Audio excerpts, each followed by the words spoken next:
This week on the Jock and Nerd Podcast, we review Stranger Things 5, Volume 1, plus reactions to the Supergirl and Street Fighter teasers, Marvel's crazy plan for the Avengers Doomsday trailers, what is Steven Spielberg's next movie about? Nobody knows.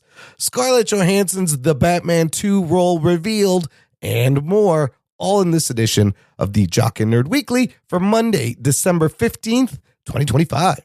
Can I sing the song? Jock and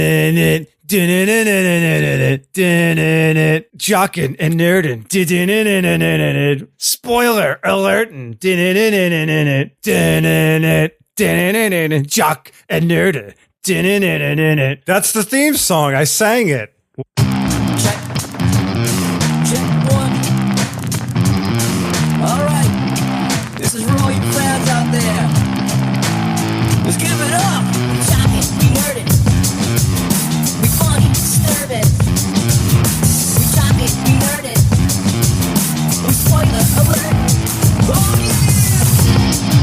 Oh yeah, what is up, listener? How you doing? Thank you for pressing play, and welcome to the Jock and Nerd Podcast, where we give you comic book and superhero TV and movie news, reviews, and whatever we choose. Jock and Nerd. My name is Imran.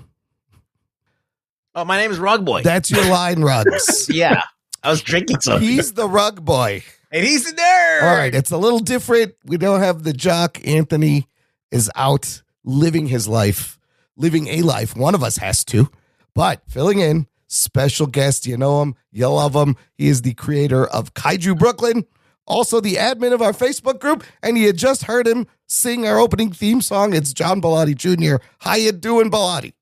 Fantastic. And if you want, I'll re-record the theme song with a more like rap-like vibe. Just let me know. Yeah, No, I think it's fine the way it is. I do. I like the Okay. I like the metal version. I like the metal edge that you gave it. It's a great interpretation. Bellotti, always fun to have you here around, and you usually end up showing up at the end of the year when you have some free time. Yes, because I'm unemployed. It's great. Fantastic. Living my best life. We're going to have a lot of fun. We're going to talk about Stranger Things later, but first we got a couple of trailers, couple of news stories to warm up with. Let's do it. The Jock and Nerd Podcast. Well, last week we talked about there was going to be some trailer, one, possibly two, that was going to come out on Thursday, and one did, the one that was expected, of course, Supergirl, the first Supergirl teaser. We'll get into the rumors of the Avengers trailer that I thought may be also coming out the same day, but it did not. But for now, we have a fun Supergirl teaser. This one not directed by James Gunn, directed by Craig Gillespie. But, fellas, what do you think? Watching this teaser, I don't think you get that feeling that it's not directed by James Gunn. I think that James Gunn put some of his DNA into Mr. Gillespie in one way or another. Oh, jeez. And sounds messy. What we get is a very James Gunn Guardians of the Galaxy vibe on this, if you don't. Yeah, the trailer. Mind me saying that. The trailer has a Guardians vibe. Like she's like a female Star-Lord, as people are saying. And you got a catchy 80s pop tune on the top, as he likes to do, Call Me by Blondie, right? Yeah. Bellotti, are you excited for Supergirl after seeing Superman? What do you think of this? Exciting is such a strong word. I mean, I like Superman a lot, but I never read Woman of Tomorrow. It does seem like a pretty interesting take on the character. And I think I left this comment in the Facebook group. It's kind of a way to show Krypton without revisiting it in the Superman movie. Yeah. And I don't know. I like that concept. I'm excited to see Lobo. Everybody wanted Momoa to play Lobo since day one. Like nobody was on board with him playing Aquaman. So I'm excited to see that. But yeah, I mean, I'm in. I like I said earlier, I like Superman. So yeah, I'm down. What was funny is out of the whole trailer, that's the spot I kept pausing it on, was that half a second shot of Momoa as Lobo with the cigar in his mouth walking. Ruggs, what'd you think of that? I mean, you barely see anything, but I mean, he's just like a lock for Lobo. He's the guy that you think of when you think of Lobo. He's Lobo. Absolutely. He's more Lobo than he is Aquaman. I'll tell you that. Absolutely. Yeah. That was a weird thing to cast him as Aquaman. But, you know, you got Crypto in the beginning, and now we know this Crypto was Kara's dog the whole time, and he pees on Superman's face on the newspaper. That's funny. But I have the trade paperback Woman of Tomorrow. I started reading it, and I'm wondering if this trailer gives you that feeling. I like that it's not on Earth, and the essential storyline is Kara is like getting drunk on this planet, and this girl Ruth finds her because her father was murdered, and she wants to get revenge on the guy who murdered her father. And that's that dude with all the shit on his face. That's the bad guy, Creme of the Yellow or something. He does not look like that in the comics. He just looks like a normal person, but they bedazzled his face for some reason. But I do like her vibe and how she's just like sleeping in and she's drinking and then she seems pretty badass when she starts, you know, that joke about, oh, this doesn't look like it's going to end well for you. It's a little cliched. It's been used a bunch of times, right? But Right. I like the vibe, the punk rock nature. The one thing it doesn't have from the book is the colors. Like that, the source material is very colorful. The art's beautiful. This ends up being kind of like a same generic, washed out color grading that all superhero movies get. It looks a lot like a Marvel movie. It does. It does, yeah. It looks a lot like a Guardians of the Galaxy movie, which I get. It could work with this Supergirl. Like, on one hand, that's kind of a neat, different take. But on the other hand, have we not seen this already? I guess we'll find out soon enough. It's a space thing. It's a space adventurer, alien worlds, bounty hunters. You know, it's very much Guardians of the Galaxy wheelhouse. But I mean, she is an alien superhero, Yeah. and The other couple of things I find interesting. Well, you see, something happens to Crypto, and yes, in the book, something happens to Crypto, so that'll be emotional. But when she's talking about her planet, and you see Krypton being destroyed, and the city being raised, and there's like a bubble being formed around it, I bet you that will tie right into Man of Tomorrow, into possibly Brainiac grabbed them and shrunk them. What do you guys think? Is that Yeah, actually, that was the first thing I thought of. I thought of Kandor right away when I saw that. The bottled planet of Kandor. Yeah. But I mean, it looks fun, and it is just a teaser. And then the line at the end where she's like, Superman sees the good in everyone. I see the truth. I'm like, that's great. That perfectly shows you the difference of these two characters going into this. So Yeah. so she's going to be the cynical one. yeah, she's like the cynical punk rock badass, doesn't give a shit, gets drunk kind of thing. Was she that in the comics ever, though? Which comics? Like, traditionally. I don't know. She was very vanilla, I think. Yeah. Because what you don't want She was is just another a female version of Superman with the same ideals. I remember the show where she was just to say, you know, Yeah, she she's was, but she wanted- you don't want another like a female Boy Scout character. Instead, they're giving you like a female Star-Lord character with some attitude, I guess. Well, her whole thing is what? She watched Krypton. Yeah, she was Like, older. She was older Yeah. when it happened, and Like she watched her home planet get Yeah. destroyed or something, and that's why she's all messed up. and Clark has never had that experience and grew up in a loving household. Yeah. I mean, it's still funny at the end of Superman where she's like, "Thanks for watching my dog, bitch." It makes sense, but yeah, makes sense if you think about it like that. I'm intrigued. I'm halfway sold. June 26th. This is coming out, and we'll I see. mean, for me, excitement doesn't matter. I know I have to watch it for the show, so Right. it doesn't matter. It's an inevitability No choice. for me. Yeah. So it's just like I'm gonna watch this at some point. So We're gonna watch it. Look, they just got to make the villain threatening enough and give her some. maybe Lobo will save the movie. Who So knows? Lobo, I don't think is in the comic. So they have added Lobo, which is all right because that's going to be fun as long as Crypto recovers. That's what I'm worried about. Don't kill Crypto. Anyways, listener, let us know what you think. You could join this conversation. Join our Facebook group. It's called Jock and Nerd Nation. Jock and Nerd. There is a link in the episode description. Closed, exclusive group just for you. Get in there.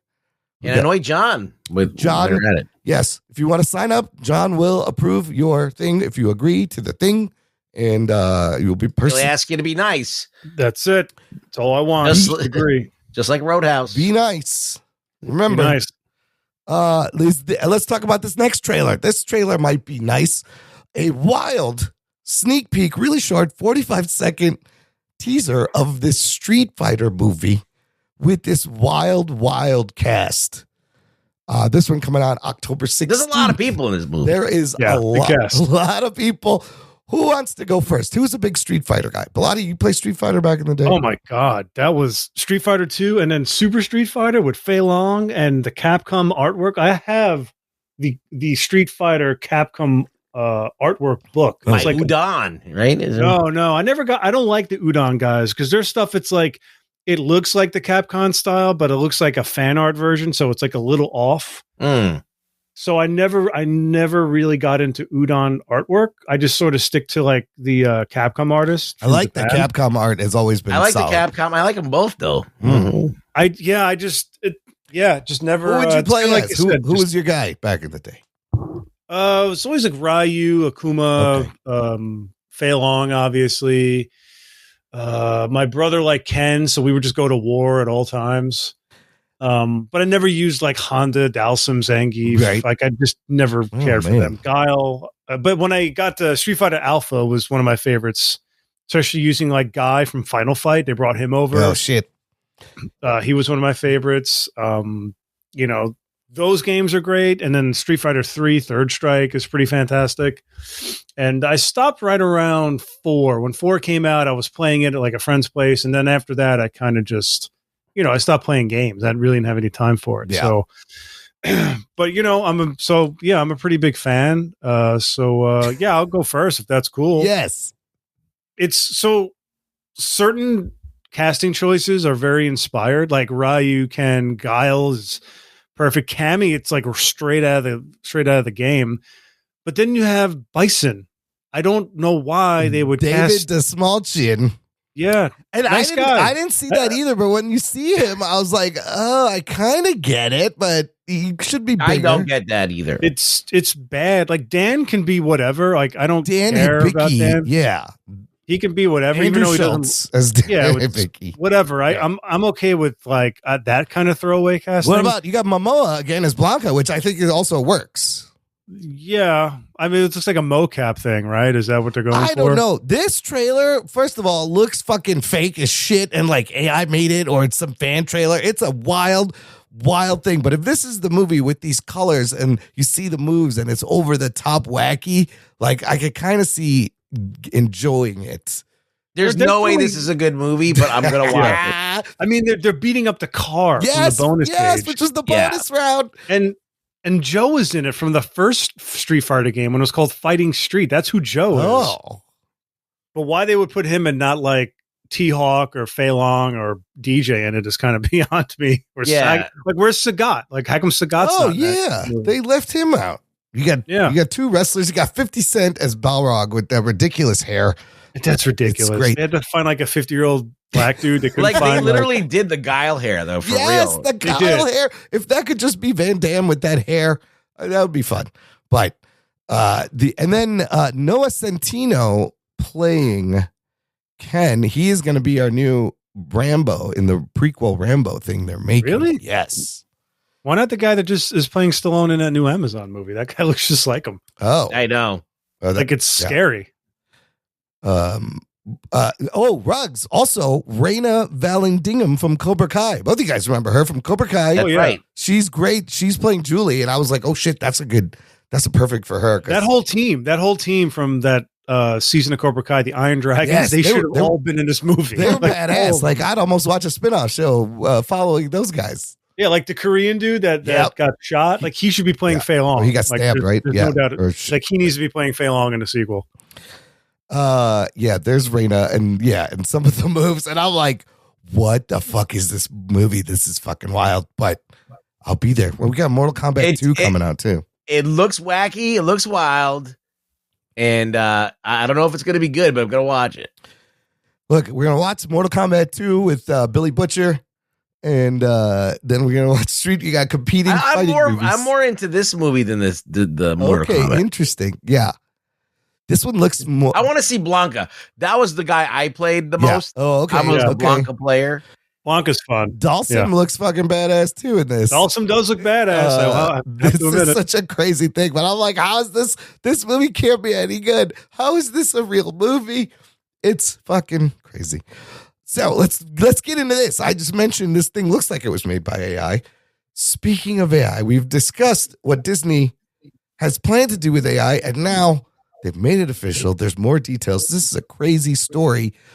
Disney has come into a 3-year licensing agreement with Sora, and they have licensed 200 Disney, Marvel, Pixar, and Star Wars characters that you will be able to generate AI content in Sora. Now, these characters are not characters with human faces. These are going to be your cartoons, your mask characters. These fan-made things will then be available to stream on Disney Plus. And part of this whole thing, that's the craziest part, Disney invested $1 billion fucking Oh shit. into OpenAI. And they have warrants to purchase additional equity, it says here. Holy shit, this is kind of crazy. Bellotti, I know you don't like the AI, but somebody was going to do this. Disney has broken the seal. And let's talk about what that means, because I think it means now everybody else is watching this and working on their own version of this. But the fact that you can go into Sora and legally put yourself in with some stormtroopers and fucking Moana is kind of nuts. Well, I saw something on a Newsday that the word slop is now the word of the year because of the AI slop AI thing. slop is the thing. And I fucking despise all of it. Yeah. I know it exists. I know there's no stopping it. I know the whole, it's like trying to stop the gasoline engine, when steam was you know what I mean? Like, I get it, but it all looks the same. It all moves the same. It all sounds and feels the same. Like, it's not funny. It's barely creative. And the people that do these prompts think they're fucking talented and they're not. Right. So I think that this is Disney trying to get in front of it instead of getting behind the technology. Yep. Because let's face it, they are probably the most pirated company in the world. Absolutely. Bootlegs, pirate stuff. So they're just like, they just sued Google for using their stuff. They know what's going to happen. Whoa. And I read some report that Iger was frustrated because they couldn't figure out a way to implement AI into their company. Yeah. And I think this is their way of just seeing if it's going to work, seeing how it's going to go. My fear is that it might open the genie to where, I'm out of a job in 5 years, maybe even less. Yeah. You know what I mean? Yeah. Where all production jobs are replaced by Sora and all this other bullshit. I think people are craving real contact. I think people are craving real artwork. It's like why artists like our good friend Lenny Romero will thrive, because he's a real fucking artist who's drawing pencil on paper. Right. I don't want to sound like a Luddite and say this technology should not exist. I think there should be heavy regulation on it. I think it's a little scary that certain regulations want to get dropped nationwide. Yeah. This is, from what I understand, this is, without going on my AI tangent. Yeah. This is like the Manhattan Project times a million. If you know the reference. Yeah. I mean, this is like something even more powerful and dangerous, and there just needs to be guardrails on it. And I think in Disney's eyes, it might be something where they're looking at it to say, okay, this is how we're going to utilize it with the proper guardrails. So there's you're not going to get Chris Evans. You're not going to get, Tobey Maguire. No, you're not going to get Tobey. You can, no, you're not going to get the faces. You're not gonna get That's him. the thing. You can use the cartoons and stormtroopers or Darth Vader or aliens, anything that mask. You could get Spider-Man, but you can't. There'll be no way to take the mask off. Wait, real quick. Remind the listener what you do, because this will be important for conversation in a little bit. Yeah, for the listeners that don't know, I've been working in film and television for the last going on 16 years now. I'm a scenic painter. I worked on movies like Men in Black 3, Amazing Spider-Man 2, and for 10 years I was a scenic artist on a show called The Blacklist with James Spader. Then I took over as the boss on that show, and I've been running scenic paint departments since then. So since 2021, I've done The Blacklist, I've done the Netflix show You, I've done Dexter Resurrection. I just did a Robert Zemeckis movie called The Last Mrs. Parrish. Oh. I just did an Apple Plus show with Tatiana Maslany, who Ah. sounds really cool from everyone that's worked around her. And you've been on Netflix jobs. And I've been on 2 Netflix Okay, jobs. that's going to One be last year and one this year. And Okay. there's definitely a stark difference between last year and this year. okay. We're going to get into that. That's going to be important. But to what you do, part of the fear amongst the production crew, and it's a good fear, is that now with video generation, all the crew will be entirely unnecessary. And it's not just what you do. I'm talking costumers, Everyone. caterers, the guys who set up the lights, all of that. All of that will not be needed, and they will all be out of a job, which is scary. Now, when you just mentioned Iger trying to integrate AI into Disney, part of this agreement is that Disney becomes a customer of OpenAI. They're going to use their APIs to build new products and deploy ChatGPT for its employees. So that ChatGPT is going to be everywhere. Rugs, what do you think of this? What, Disney getting to the AI thing? Yes. I mean, what he said is right. Like, they got to get in front of it because people are already doing it and using their IP to make some incredible shit. I think that Sora, in my mind, is the worst thing that ever fucking happened because, and goes along with TikTok, and I'm sorry if you use it, but I'm sorry, but I think that is the most fucking weak ass shit ever because it makes people think that they can do things. Yeah. Like, they can make an edit of something and make a quick thing. And then I'm like, what did you really do though? Right. And they think that, and these kids are obsessed with it. They're making these dances. They're doing these things. They're doing these edits. They're editing shit. And I'm like, what are you doing? You're just wasting time why don't you actually do something? Right. Actually make something that of substance. And it's like this disposable meme stuff. And so now, since the bar to entry is so low, Yeah. it takes absolutely no skill. Like any idiot with a TikTok or with Sora can make content. Yeah. It's just going to be an overload of bullshit. And Disney's like playing right into its hands by legitimizing this fucking app. And, the government's been trying to shut TikTok down, right? Biden was going to do it and Trump kept it open. In Australia, they're banning social media for kids, Wow. That's smart. Under 16. Yeah. So, like, how is it's very predatory on Disney? They're like, they see that this is slop. They see that this is like crack for kids. Yes. They care about. They're not altruistic at all. They're just like, here's all our let's stuff. see how we can make the most money. Yeah. And fuck everything. And this is going to tip the scales in that direction for all other companies. So I think it's like, I've said it. I never used to think this because I used to love Disney, but just kind of the more you peel back the layers, the more evil they become.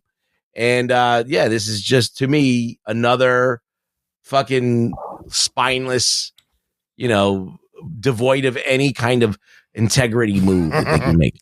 Yeah, like, do you think any of these kids or adults, for that matter, look at like their slop video or their TikTok video with their dance moves the way like, an artist like myself or Emron, I know you're an artist as well. It's disposable. I'm sure, right? You create a piece and you look at it and there's a feeling of fulfillment. Yeah. Yeah. That's not fulfillment. That's just, it's like eating a bag of potato chips. You ate something, but just you're not full. Look, you're not fulfilled from that. It's disposable. And right now, this is why I think it's going to happen right now, because it's fairly new. We're going to have to go through all this. People got to get this out of their system. Disney has now maybe opened a fucking can of worms where everybody does this, but give it some time. People are going to go through this. And what I see happening is, give me an example of this that you're talking about. People have to go through this. Like this slop. They just got to make it and put it out, and it's got to go away. We just have to get through this phase of this disposable shit that's everywhere. But when do we ever get through the disposable shit? So, give me an example. I'm saying what happens then, the people, what's going to end up being valuable is an artist's creativity in using the AI to actually make a meaningful story, to use it as a production tool and structure something. I think that people are just going to get desensitized and dumbed down to the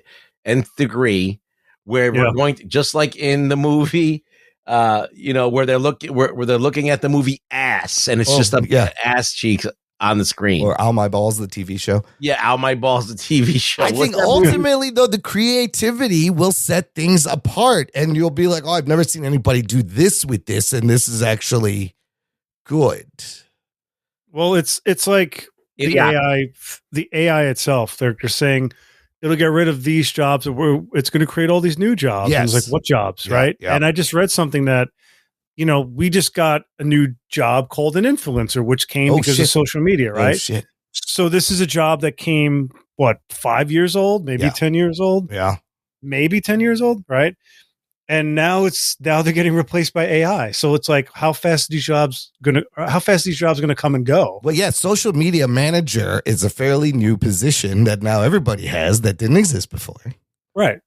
And then so like an AI program or an app is going to take away that job. And then what are people doing? So now we're all just sitting at home making slot videos. And like, do I want to see Stephen Hawking on a skate ramp in his wheelchair? Like, This is the problem is that immediately we're thinking in the immediate, right? We're thinking, okay, we're going to get over this slop, but you're wrong because people are just going to grow up programmed to this. They're not going to have the attention span for anything else. Right. There's people that grew up watching like 5-second videos or 20-second videos. They can't even sit through a whole entire movie. Right, They can't. So this is going to be, I mean, we know Keegan, he's editing video for like phone format. He's editing. Yeah, vertical videos are on the rise. So Quibi is back, and like that's the direction that everything's going in because they know that that's that is the place where there's no way for a parent to get in between the kid and their phone. Like if you're watching TV with your family and your dad sees something he doesn't like, you turn it off and like put something else, whatever. Like there's no way to stop. So they have a 1-to-1 with the next fucking sucker consumer that's going to be downloading whatever app that you want, using the app, using that information to make more money. And there it is. So we're living in this. We're not going to get over this. They're just going to get more enslaved to it. I'm sorry to be cynical, but that is the truth. There needs to be guardrails. So if Australia has decided to be the adult in the room and started putting guardrails on social media, I was reading something or I heard something about how these tech companies are like the cigarette companies, right? Oh, yeah. Cigarettes were around for how many years? Yeah. And now like you see these commercials where it's like cigarettes will fucking kill you. Yeah. And I feel like that's kind of where social media is going. And I think, we only really make a change in society when something terrible happens, right? Airport security was a joke until 9/11. Right. Right. COVID, I have no idea what that did. It just gave us streamers. Yes. Right. It Gave us a lot of TV shows and streaming a lot of services. TV shows. My best month on TeePublic ever was the first month of lockdown. Yeah, people stayed home buying your shit. Exactly. So like I'm already hearing stories of kids committing suicide because they're talking to their chatbots. Yeah, I saw. And you have all these crazy. AI companies getting sued by artists and other media companies. So like something like they need to like let like a fucking Skynet situation happen where like all these people are murdered on live TV or some bullshit. You know what I mean? For there to be a change. And unfortunately, we're not going to make a change until something happens. But it's like you said, we just have to get through this to see where it leads us. Yeah. Just going off of recent history, it's not going to lead us down a good path. Probably not, which is how these things go. It always goes. I will say there's some slop that I enjoy. There is a Instagram account called Barely Standing Up, and it's babies doing stand-up comedy in a nightclub, and they're like swearing, and they're baby jokes, and it's pretty fucking funny. And ridiculous. I've seen that. Yes. No, I've seen that. I've seen guys at work like, bro, you got to see this. I'm like, it's not. I know. It's funny. It makes me laugh every time, but I was like, wow. So, yeah. I mean, it's going to be a while, but at some point, somebody's going to make a full AI movie that's going to win an Oscar. You're not going to know. And it's not going to make a difference how it was made if it's used as a tool. I don't know. It's fucking crazy. But Disney's all in. Speaking of Disney and Marvel, I just mentioned I thought the Avengers Doomsday trailer was going to come out on Thursday. It's not. It's still planning to come out before Avatar Fire and Ash. That comes out this week. Very excited. But I've seen all these rumors and stories, And I think this is confirmed. Let me know if you guys think this is a good idea for a trailer release. Apparently, Marvel Studios will be releasing 4 different trailers for Avengers Doomsday. Oh, shit. But they will be shown only in front of Avatar, and they're going to change the trailer every week. So, and possibly not put them on YouTube. Meaning, if you want to watch all of these, you have to buy a ticket for Avatar a week apart 4 times. Apparently, each one's going to focus on a different hero. And I think the first one has been leaked online already, which if they think that wasn't Is it going to okay happen. if I don't give a fuck about this? at all? Okay, is this a good idea? And I don't think this is a good idea. I saw the trailer leaked. I don't want to watch it. I can wait till Avatar. But you don't care about the trailer or about this strategy? Oh, No. you know what? All I think about is Jesus Christ, how far Marvel has fallen. Yeah, This Yeah. is the gimmick they have to do. Oh, shit. I Floppy feel Jock. like This is a bad gimmick. I feel like, all right, listen, I'm gonna watch this new Marvel movie. As I said, it's an inevitability. And you're gonna fucking dick around and make me have to watch Avatar or pay for Avatar. I'm not gonna watch it. 4 times. No, And spend 3.5 hour movie. Yeah, spend No. 12 hours. like that's the dumbest strategy ever, and it's gonna work on a bunch of people who need to get out more, and that's about it. Fuck. I mean, even me, like, we're hardcore. I consider myself hardcore. I heard this and I was like, if they don't put the trailers out on YouTube and they're going to make me watch it 4 times, I'm not fucking going 4 times. I'll watch the first one and then I just don't give a fuck. Sorry, Marvel. I don't know what you're doing, but you should just put the shit out on YouTube. We're gonna find it online anyway. Yes, so- but then do you want people to watch cam rips? Just fucking put it out on YouTube like everybody does. They're going to put it out. You know they're going to put They it out. probably will, and they're probably They'll just put it saying out on Sora. because it would hurt them so much. It's a gimmick. I don't like it. I don't like this strategy. They had the chair watch. Bellotti, what did you think of chair watch? That promo where they slowly over the course of, what was it, like 5 hours, went from the back of one chair to the next to announce 30 names. So stupid. It was just, I'm gonna run. Lame. I was at work and I was like following it as the day went on, and I'm like, yeah, okay, sure, another Endgame style event. Okay, I don't know, man. They dropped the ball so bad that my care for all of that stuff is like just wow. Yeah. This is his Rug's like, Get the fuck out of here. I mean, that's pretty bad. These movies need to bring all the people back and be huge events and return Marvel to its glory. But I don't know, man. This is I don't like this. I don't like this gimmick. You know, if they just didn't do the multiverse bullshit and just built up new characters like they did originally, because that formula worked really well. Yeah, they tried, but nobody went to see those movies. Well, they tried because they were shoehorning multiverse bullshit into some of them. Yeah. Shang-Chi was pretty solid. Yes. Right? That was like a solid Yes. intro. No Way Home was fun. Yes. Black Widow was a prequel in between quill. Wrong whatever. time to put that and make that movie. Yeah, stupid. But you give me more Shang-Chi's to build up a bunch of heroes. I mean, they give you TV heroes, but it's just all of it didn't. And then the Marvels, you're teaming up 2 TV characters that people barely know and one movie character that people kind of don't like. Yeah, I mean, that confused people. Well, when they got RDJ back in the mix, it's stunk of desperation. Like they had nowhere else to go.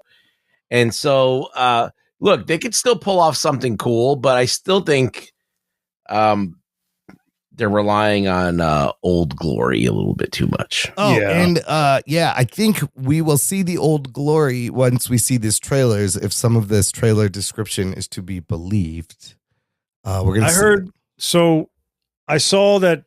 Not to get too far ahead, but I heard that footage was from a different film. Like it was just some AI bullshit. Which footage? So The stuff that was leaked.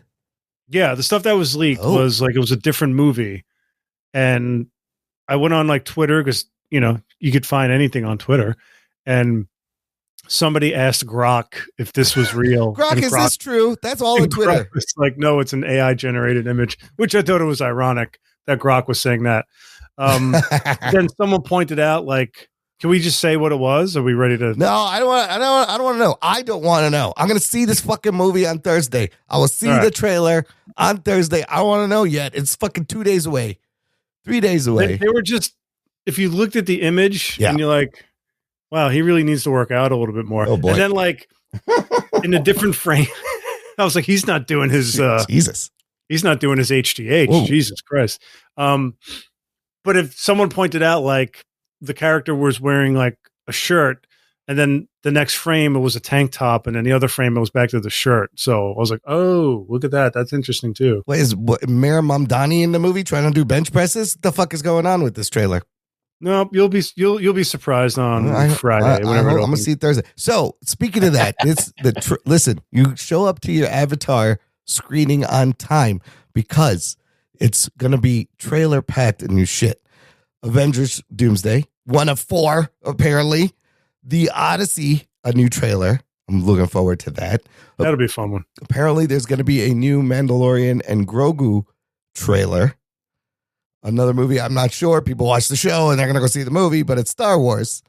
And then this one intrigues me the most. Possibly a trailer for Spielberg's new UFO movie that nobody knows anything about. Bellotti, have you heard anything about this production, this movie? Yes. Really? Yeah. Give us the fucking scoop here. All I know is that they shot it in New Jersey, in like Cape May.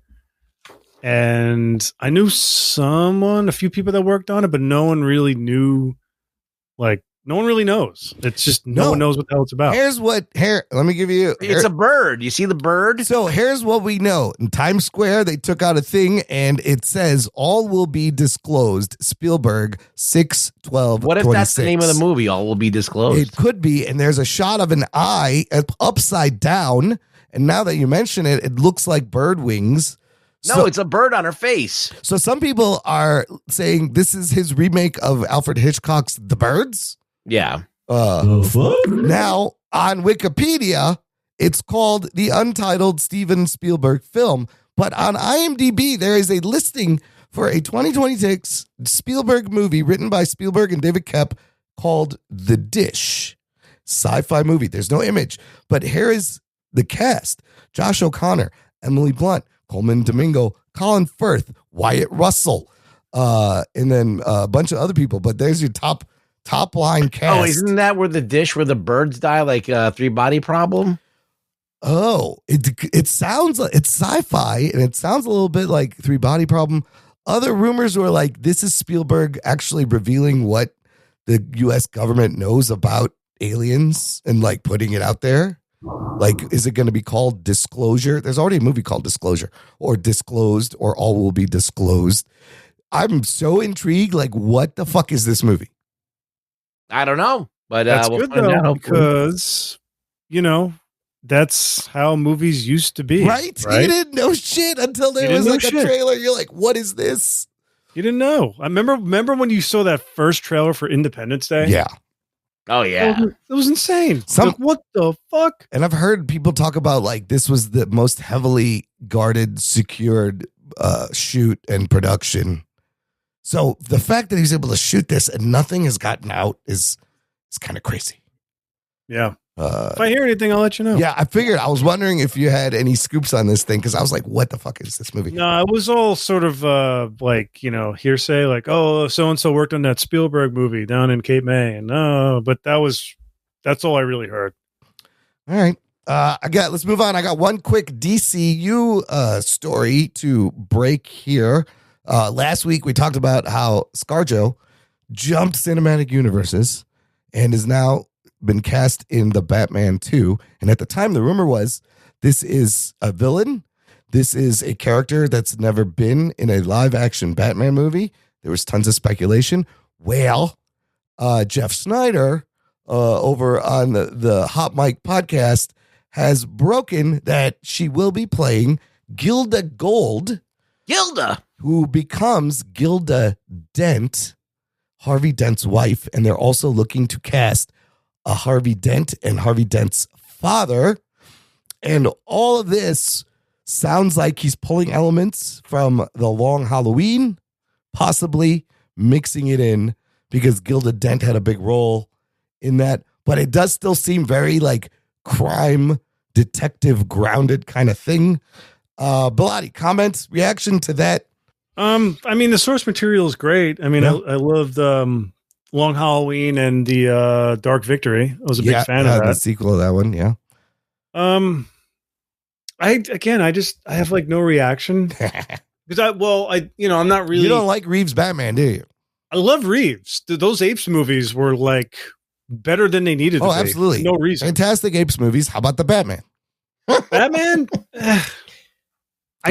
Do it. I don't know, man. I'm just like, he was walking around too much in costume. Like he lost his luster. He lost his magic. He lost the mystique, the scariness of Batman. He's just like a cosplayer walking around. Jesus. Very well made. I mean, everything Yeah. top notch. I mean, I'm sure the catering was delicious. I'm sure they used only the finest wood from the Philippines to build those sets. Some of the best gaffer work I've seen in Some a of the long best. time. Yeah, those gaffers, the way they moved those dollies on those tracks were pretty amazing. I'm sure all the crews were operating at high capacity. So okay, I get it. You're not a huge fan of the Batman. Ruggs, what do you think of this whole thing? It sounds like it could be true and it makes sense because it's still like it's a very grounded crime thing going on with the dents. You got to have the dents. Long Halloween is probably a lock. I mean, they've done the Harvey Dent before, so I don't know why they keep touting. But They've never done Gilda Dent though. That's the not new Gilda. thing. That's the new thing. Maybe isn't the Holiday Killer? Maybe she's the Holiday Killer. Sure, she could do that. You could make her. She could be the one. Because Like in How Long Halloween, it was like suggested that she was part of it. no, I believe in Long Halloween, like she took out a lot of the Maronis or like took the Yeah. blame or like protected her husband. So that's what's interesting is ScarJo now playing a villain and getting to kill people. I mean, she's never done that before. No, that's different. She might get into this. She might just be done playing. I mean, she's done with Black Widow. So, anyways, we know who ScarJo's playing this movie. That movie's not coming out until 2027. All right, let's get to Warner Brothers buying Netflix thing, Bellotti. I was very excited. Baby. I was very excited when we confirmed you were coming on because I need to know your thoughts on this whole ordeal. Just the most recent thing, a memo came out from Netflix saying we will keep Warner Brothers the way it is. We want a movie studio to do what they do. This wasn't our business, but once we buy this, it will be our business and theatrical will remain where it is. And we will commit to that. Whether anybody believes them is another story, but they're really doubling down. Now, I want to start with your comment you left we read last week, because, you know, everyone knows Netflix is the disruptor of all disruptors, disrupting the way we watch television, the way it's sold to us, the way we pay for things, but also disrupting the production end of things, which I didn't even realize until you said in that comment. What are they changing that is drastically different on your end? I can speak from direct experience. Nice. Basically, when you go, you have to negotiate like your deal memo, right? So deal memo is like, I have a whole kit that's sitting in storage in New Jersey, which is all my paint supplies, you know, phone rental, car rental, computer rental, stuff like that. Okay. Okay. Now that's typically part of like your deal memo, but because I'm a department head, me and the other department heads ask for guaranteed 12-hour days. And basically we typically work a normal 10-hour day. 8s are a rarity, right? Like an 8-hour day. Wow. I mean, I'm used to it by now. And plus, like being unemployed right now is fucking fantastic. So I'll deal with the trade-off. Yeah. But so basically you ask for a guaranteed 12, one for your, you know, what you're doing for them, which is leading a whole department and coordinating, because you're not just telling people, I'm not just telling people what to paint. I'm coordinating with Teamsters, with carpenters, with grips, with electricians, logistics, with prop all the people, logistics. Wow. a ton of logistics. Now, what happens is when I leave work, the job doesn't end. So I'll still get text messages. Sometimes there's emails that go out at 7:00 and I have to like coordinate with my foreman. So we ask for 12s because it sort of covers, you know, most of the day. For this recent job I did with Netflix, they were like, no, we're not doing guaranteed 12s anymore, which is bullshit because the construction coordinator got a guaranteed 12 and he got his guys some 12s. But for me, if I had something else, I probably would have walked away from this job. But because it's a long story of why I ended up on this job, but I did the Netflix show You last year. Okay. And I got everything I asked for. Those guys are great. But this job, they were cheaping out. Oh. So on top of that, there's a thing in my business where you try to run multiple jobs because there's only so many, it's all about relationships in the film business, right? So if there's like a designer that has a job and you're already on a job, they still want you. So you kind of run both jobs, you leave someone in charge and you collect kit rentals and pay from both jobs. Well, now Netflix is like, well, now you can't do that. If you do two Netflix jobs, you're only going to get 75% of your pay. Oh, shit. On the other job. Yeah. Which is like, what the fuck? And because they're bringing a lot of money into a lot of work into the area, people do it. They know they have us by the balls. It's a seller's market. No, it's a seller's market right now. Whoa. As opposed to a buyer's market. You got to take what you can get. Right. So they do a lot of stuff like that. They basically told them, the art director on this movie, slash $100,000 from the budget. Oh, Jesus. And of course I went over and other people all went over $100,000 on the budget. Jeez. So, it's there. They just disrupt the entire way of filming stuff, compressed schedules, which are even worse now. Okay. So it is shorter too. That's what I figured. Right. They didn't want us working weekends. They were cool with us working 24 hours a day if needed, but not weekends because they didn't want to pay the rental fee. Wow. So again, this was a 60, maybe $70 million production. Wow. I don't know. Like I said, early Netflix, like shows like The Nick, they were throwing bags of money at these people. Yeah. And now they're sort of taking those money. The joke was like, you call Netflix and they're like, yeah, it's green light. Here's some money. And that's it. And you go. But now they're coming into Jersey in a big way. They're taking over a former Army base in Fort Monmouth, New Jersey. Oh, wow. And from what I heard from the union reps, the way they're trying to get over, because it's just out of range. So basically, if you're more than 50 miles away from the union offices in Midtown Manhattan, you have to get paid like to stay at a hotel. You have to get per diem. Okay. And they did some sort of shady business with the New Jersey government to sort of like circumvent that. Oh, shit. Yeah. So I don't know the full details, but wow, they were like taking people on these tours and like, we're going to build a transit system down here. We're going to build a hotel. We're going to build like walking areas. You could come out and see bald eagles. And they're like, the fuck cares about bald eagles? So there's sort of like this vibe, right? They want to build like 12 sound stages or 24, but keep one construction shop, which doesn't really make any sense. Yeah. So it's like, they're just going to have one team doing all these jobs. Like we're still trying to figure out exactly what it is, but let's just say they're not coming in as like a benevolent force to like build a studio. I mean, none of them are fucking benevolent. Let's face the fact. It's show business, not show art. Right. But they're sort of coming in under shady circumstances. And I'm kind of curious to find out how they got past all the union reps because those guys were giving them a hard time. So money talks, buddy. Money does talk. I'm sure they promised them all this stuff. So they're saving all that money so they can buy Warner Brothers for $82 billion. Right. And one of my favorite memes I just saw was on Crew Stories, which is the Instagram account that follows like crew members like myself. Yeah. And the meme was like, during the strikes, they said that creatives weren't worth the money that we're making, yet they have billions of dollars to buy Warner Brothers. Right. There's a lot. I mean, you see the hypocrisy. And so what's your take on this whole deal? If it goes through, who would you have picked? Should they even be selling? It's going to get sold. Changes? Warner Brothers has historically been a shit show. Yes. It's no secret. I mean, how many this is going to be their fourth merger? Yeah. Every like 10, 15 years, they just fucking sell it to somebody else. Right. I mean, there was this kind of uproar when Disney was going to buy Fox, but Fox didn't really have, legacy characters like Harry Potter and Alien and not Alien, I'm sorry, DC and all these other franchises, plus how director friendly they are. I think Netflix wants. When I read that memo, those guys, Sarandos and the other guy, are saying all the right things, right? Because there's a lot of pushback from guys like James Cameron, Chris Nolan. Like Chris Nolan called an emergency meeting of the Directors Guild the day that it was announced because all these filmmakers are worried. Yeah, and I'm sure they want these guys to work with them, so they're going to try to bend the knee as much as they can. I don't like Paramount being a monopoly the way it is. I don't like Paramount's owners being buddies with our current president. Yeah. I don't like the idea of CNN like going away and these guys having control of all the news outlets. Yeah, I don't like the Saudi money that's behind all Yeah, this. that's weird also. It's very, very weird. So And I do Warner, agree. Warner Brothers don't like that either, clearly. No, they don't. And I agree with Rug Boy. I remember Rug Boy said a few episodes ago that, he didn't like it should be American money. And I agree. Yeah. It's an American, it's a storied American. Oh my God, 100-year-old fucking studio. It's like the Saudis buying the New York Yankees or the Chicago Right. Cubs. It doesn't sit right, Yeah.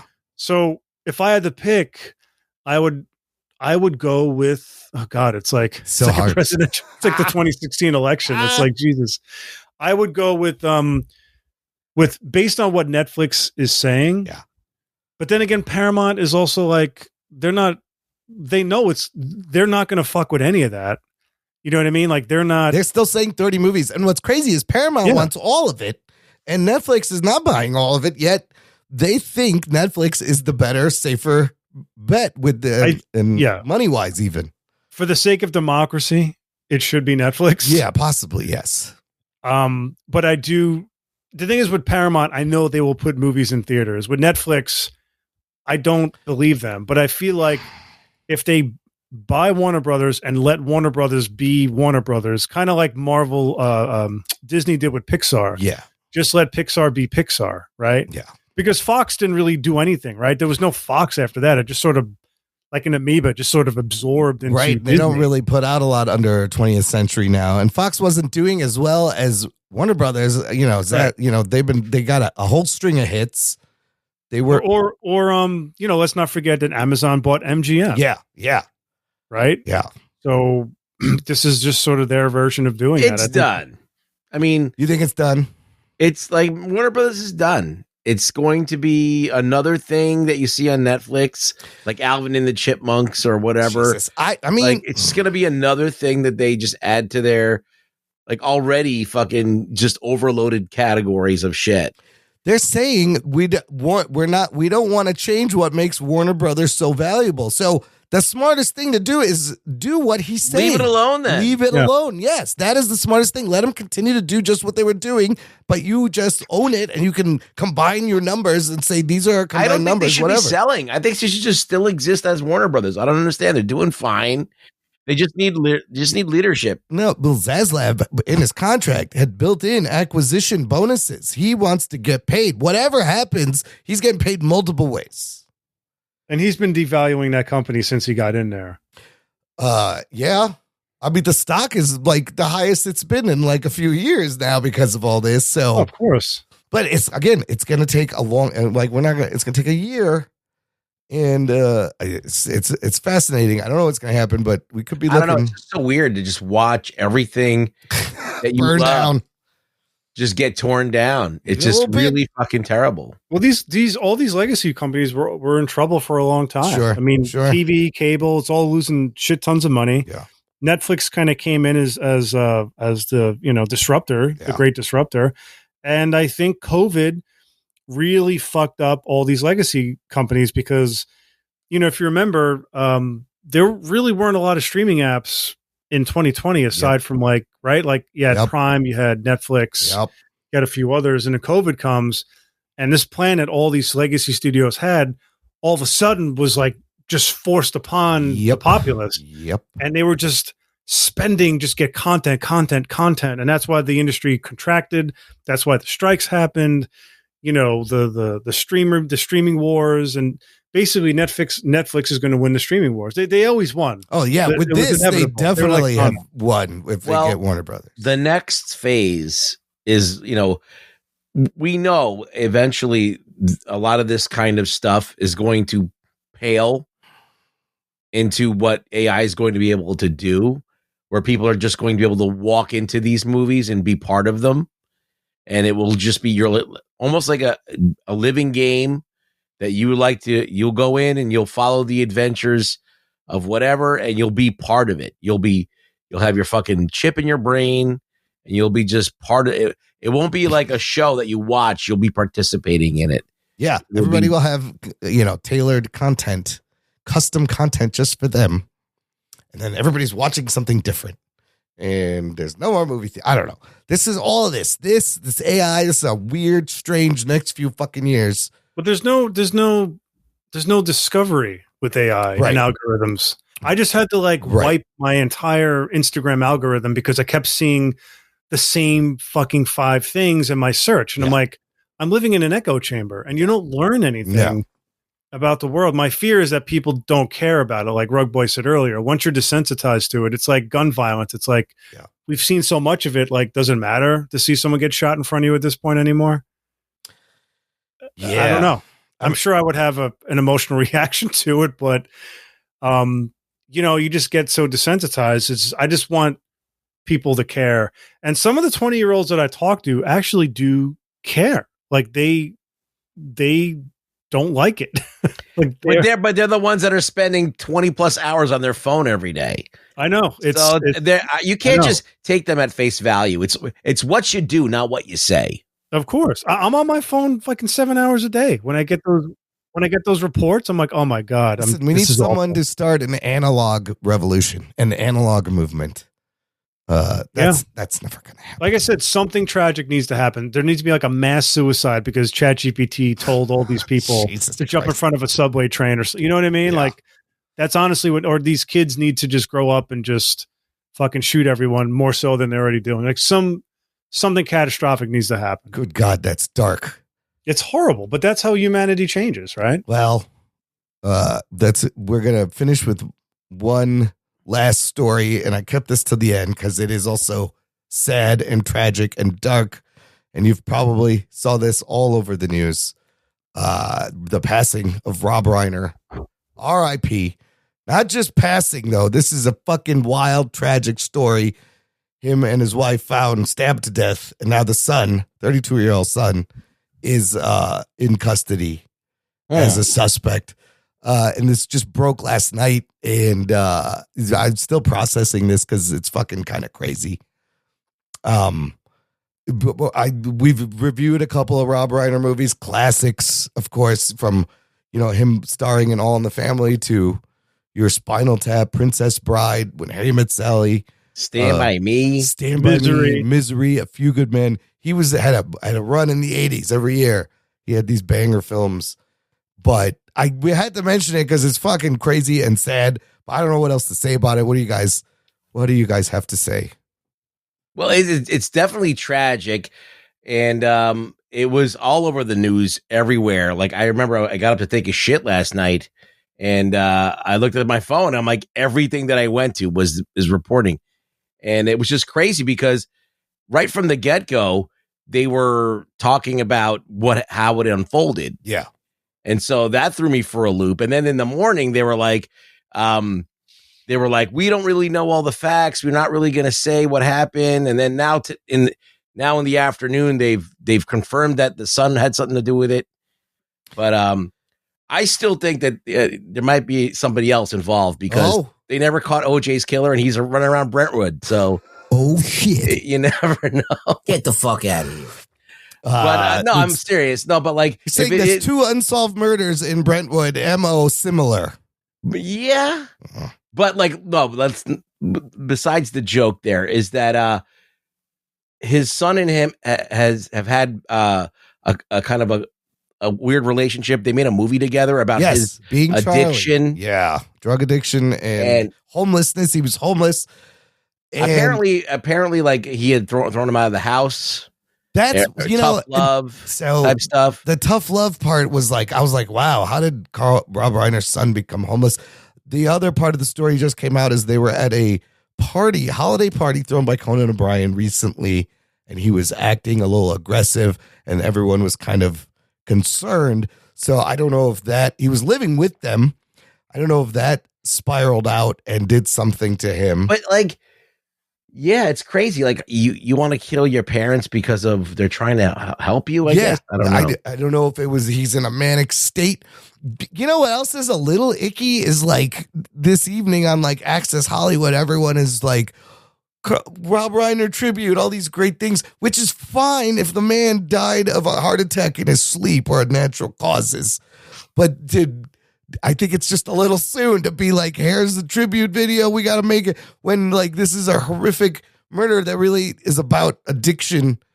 And we don't know what it's about. I guess we don't. We don't know. We just have little things that we've caught onto that have come up in various media, but like we really don't know what's happening. We don't know the situation, and I know like you got to keep a head on your shoulders, because as soon as they start doing the deliberation on trying to get this guy in jail, he's going to have the most crazy bet story about his father being terrible, and that's just to justify. That's the thing is, like, everybody says they were the nicest people, and they seem like the nicest people. You've seen him in movies, you see him in interviews. Just but I mean, what would you do if it was your kid? You know, but what happens at home, inside your home? Yeah, we don't know. Like, a lot of shit's going to come out that we're going to be like, whoa. Like, remember when Tiger Woods got into a car accident? Yeah. And it, like, all of a sudden, like, it just, like, oh, he got into a car accident. That sucks. The floodgates open. Yeah, that was it. And then, like, the fucking whores and then the girlfriends, and then his career was never the same. The waitress from the fucking diner. That's what I mean. It's like one little thing happens. You're like, oh, what the fuck? And then it just snowballs. This reminds me also of Gene Hackman's kind of mysterious passing. Yeah, him and his wife, they found him like weeks later. Like, wasn't he 90 though, or something? He was a lot older, yes. Yeah, but they were How old there. was Rob Reiner? Was he 75? Late 70s, 78, I believe. And his wife was like early 70s. Damn. But it's fucking, it's so shocking and tragic. So the director was, he's one of the very, very, very few directors who can successfully direct in different genres. But close to Spielberg. Like, Spielberg has done everything. This man made a great coming of age story, a rom-com, a courtroom drama, a Stephen King movie, and they're all top notch. Yeah. And a mockumentary, which is the Spinal Tap 2 just came out on HBO Max. I was going to watch it. I think he's in that too. But yeah, I was watching it Saturday night for a little bit. It's pretty good. I mean, it's not. Yeah, I mean, it's there's some chuckles in it. Because the first one is amazing, and I was like, I don't know if I want to watch this. You should never make a sequel to that. Exactly. No. It's just a bad idea. That was my hesitation. But if you could get a little bit, I kind of want to see what the characters are up to and some silly shit. Now, did you hear the Trump response that's making waves over the internet? How can this guy like not know to? He's like, how could you like just? This is not the time to do that. The most tone deaf, psychopathic thing you could. It really is. He is like, you can't wait a day or a week. Jesus. Like I read it and I was like, am I alive right now? Like, did I take the wrong pill? Did I take the blue pill? Like, what is going on? I mean, like, Rob went after him hard, but this is not the time. There's nothing like talking about how deranged somebody is while you're being deranged. Exactly. It's not the moment to bring that up. Yeah, it doesn't really help your case. Yeah. Well, I mean, look, he has a point. Like, the guy went after him. Yes, the guy was nonstop. A lot of people got after him. Look, now you just give the way you react is that's why he was like that about you, you asshole. Yeah, you know exactly. You just proved him right. But anyways, we're not. Yeah, we're gonna pause. We're gonna get too political. Well, no, it's not being political. It's just like I don't like his behavior. Yeah, no, it's just stating the facts of the behavior of an adult person and the timing and tone. It goes beyond politics. It's ghoulish. It's very ghoulish. Yeah, it's just ill. Yeah, just read the room. He does not. Yeah. All right, sad news, but let's take a break here, fellas. Can play some promos. We'll come back and we will discuss Stranger Things 5 Volume 1 right after this. After these messages, we'll be right back. Transmission commencing. This is Wookiee Radio. Translated for the Wookiee impaired. I like that Wookiee. Your hosts, Ken, Derek, and Mike, bring you the latest news and commentary from the far reaches of the galaxy. Hold it. Hold it. I said hold it. Subscribe today on iTunes and Stitcher. I just assumed it's a Wookiee. Start listening today, and remember, the Force will be with you, always. Have you ever been reading through a stack of comics and thought, maybe I should see what this Arkham Asylum game is all about? Or been playing Marvel vs. Capcom and felt like you were at a real disadvantage since you didn't know who half the characters were? Well, Play Comics is the show for you. I'm Chris, and each episode we take a look at video games based on comic properties and how well they stick to that source material. So whether you know the comics and want to know how all these games work, or you know the games and want to find out where all this craziness came from, go check out Play Comics at playcomics.com or wherever you find your favorite podcasts. Jock and Nerd. Listener, if you enjoy the show, this is a fantastic time to join the Jock and Nerd Patreon fan club. Jock and Nerd. You can give back on a monthly or annual basis, and for as little as $3 a month, you get stuff. There are tiers with benefits. For example, you will get access to an exclusive podcast feed where the shows come out early. Bonus content is posted there. You can also join us for our monthly virtual hangouts on Discord. The next one will be January 22nd. It's a Thursday. There's also a tier where you can pick any movie you want for us to review. You could get an exclusive t-shirt. Lots of fun stuff. Appreciate your donations and support. There's a link in the episode description, jockandnerd.com/Patreon. Click it, sign up, do it. Okay, gang, let's get to this week's review. We will be discussing the first 4 episodes of the 5th season of Stranger Things. Stranger Things 5 Volume 1 is how they refer to it. Here's your spoiler alerts. Strap yourselves in, you fucks. Spoiler time. The Duffer Brothers bringing us the big finale of this show. It only took them 10 years to make just under 50 episodes. It's fine. I'm glad you're giving it to us. The WB.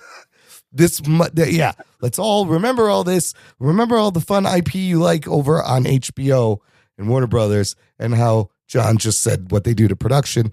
Production on this show, clearly they're spending a lot of money. Anyways, we got the first 4 episodes. The first, second, and 4th episode written and directed by the Duffer Brothers. Episode 3 directed by Frank Darabont. From, what did he do? Walking Dead.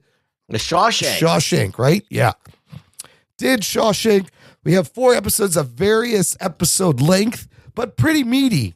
From just under an hour at the shortest to like an hour, 23 minutes. That 4th chapter, almost a movie. Bellotti, let's start with you. You are a fan of this franchise. You've been watching since the beginning? I have, yeah. In fact, we just binged the entire first 4 seasons leading up to this one. What the fuck? Really? Oh, shit. I mean, not all in one fucking day or one week. But it's just every day we'd watch like an episode or 2 or something. I didn't even do that. That was too much. That was too much for me. But you know what? It helps when I'm doing artwork, because then I just put I'll put on like the fucking Delta Force, or early I had Risky Business on while I'm drawing. It doesn't matter. It's just background noise. So for me, I could like barrel through when I'm consuming that way. You literally watch these kids grow up into tall, awkward, lanky motherfuckers. Yeah, some got ugly and some got uglier. Some went the other way. But the first 4 seasons, you're a fan. You like them. Yeah, for sure. I mean, you could definitely see that, like, Vecna, from what I read, Vecna was always on their mind, like on the table as a character. Yeah. But obviously, they didn't know they were going to go past season 1. So they retconned some shit to tie him kind of back into. Yeah. You feel it more in 3. Definitely 3, the mall season. Like, that's the one where you're like, okay, I see that's where they're starting to lay the groundwork for. Okay. Yeah. What was the season where she went off and found those other kids? Was that 3 also? No. 3? I think that was 3. Some people have that as their like least favorite season. And I like 3 a lot. 2 was my least favorite. Okay. But that's season 2 is the most important for Will, I think. 2 was with Bob, Sean Astin. Yeah, 2 was. Oh my God, I forgot about Bob. Remember Bob? Oh, yeah. There's a theory about Bob I'll bring up later. And I liked 4. I thought 4 was coming back. I really enjoyed the first season. 2 was great. 3, when she went off and they split him up, I did love the mall stuff, but her finding like the new mutants over there was kind of weird. But I was like, they all have powers, do something. And then 4, I thought brought it back. Ruds, how's your trajectory on the seasons of Stranger Things? I forgot everything that fucking happened. Well, they give you a recap in the That doesn't do shit. No, it does nothing. It doesn't. Yeah, I honestly forgot about Bob until we watched the show again. Yeah, I forgot about fucking Bob. Bob gets eaten by a fucking Demogorgon. Yeah, I remember Barb. And, Barb in the first season, yes. I forgot about Bob, though. And, I forgot about a lot of things that happened. I forgot about the other girls that she hooked up with.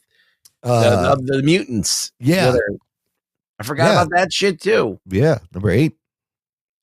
So, I was watching it confused a lot, but like at the same time, the narrative on this is pretty strong. They're like, they're gonna kill Vecna. I mean, that's the driving force. They're like, they're all locked in. They're like, I did not expect the quarantine shit to happen and whatever's going on there. Yeah. That's a little bit weird and underdeveloped, but it's happening and they're going to kill Vecna. And it's the driving force behind the show right now. It's pretty focused. And overall, we can talk about, but overall, Bellotti, these first 4 episodes, yay or nay? What did you think?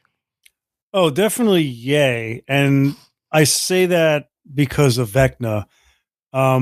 Season 4 is Vecna. Like, Vecna is the best part of this entire series by far. And I understand Eleven's importance, and I can kind of get behind it, but like, Vecna is by far the most interesting aspect.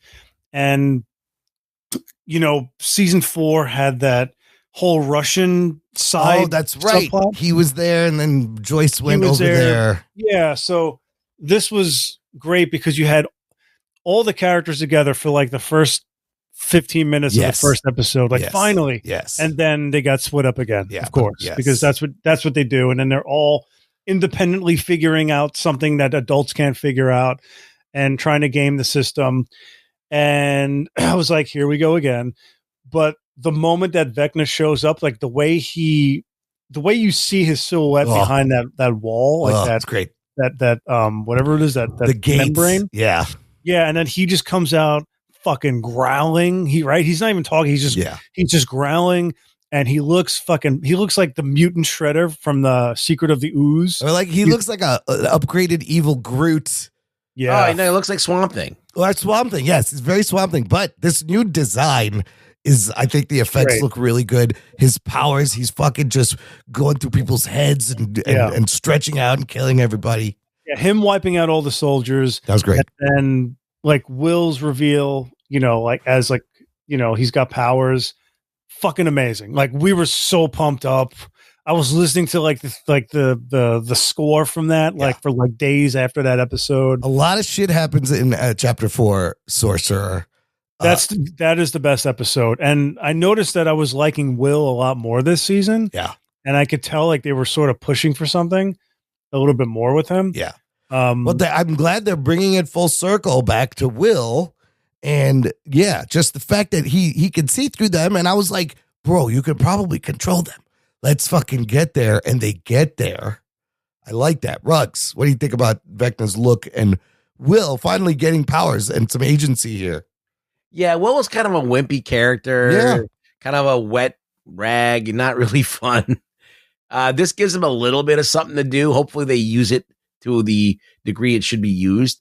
Vecna looks great. I like the way they developed his character last season and make him.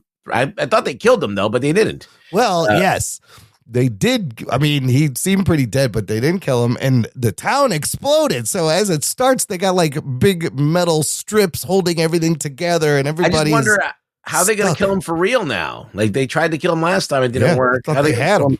Yeah, I don't know. So I guess 11's got to die too. You think that's what's going to happen? Well, I mean, someone has to fucking die. I think several people need to die. I don't know. They're not all going to make it.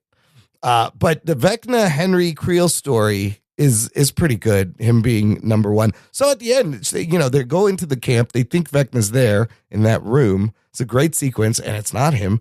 It's Kali, number 8 from season 3.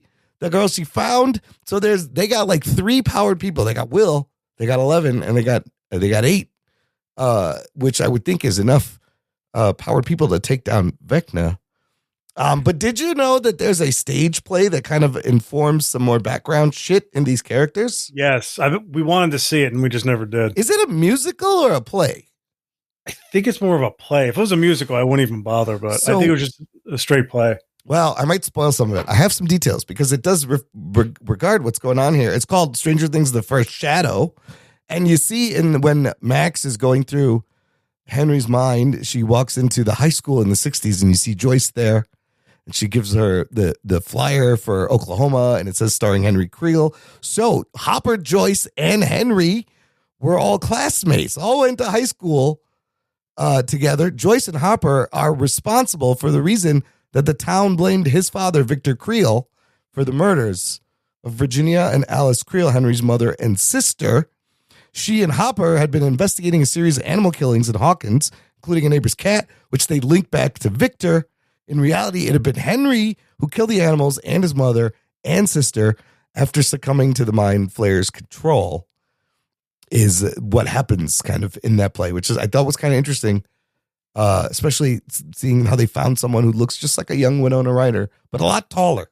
Favorite moments, Bellotti, from this season? They have some cool scenes. Oh, it's definitely Vecna laying waste to all the soldiers and just him coming out of that membrane and very Darth Vader entrance there, almost like at the end of Rogue One. Yeah, I mean, like they're not shy. They wear their influences on their sleeve.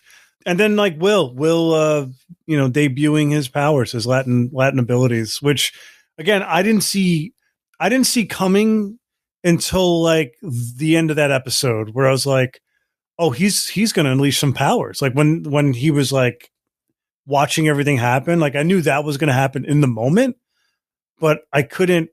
There was a scene when they're in the tunnels where he's talking to Mike, I think it is. Yeah. And Mike's talking the whole sorcerer conversation. Yes, like, that's the foreshadowing right there. He's like, you're more like a sorcerer. Yeah. So that was definitely my favorite. That's the thing I think about the most, is just that end when Vecna reveals himself.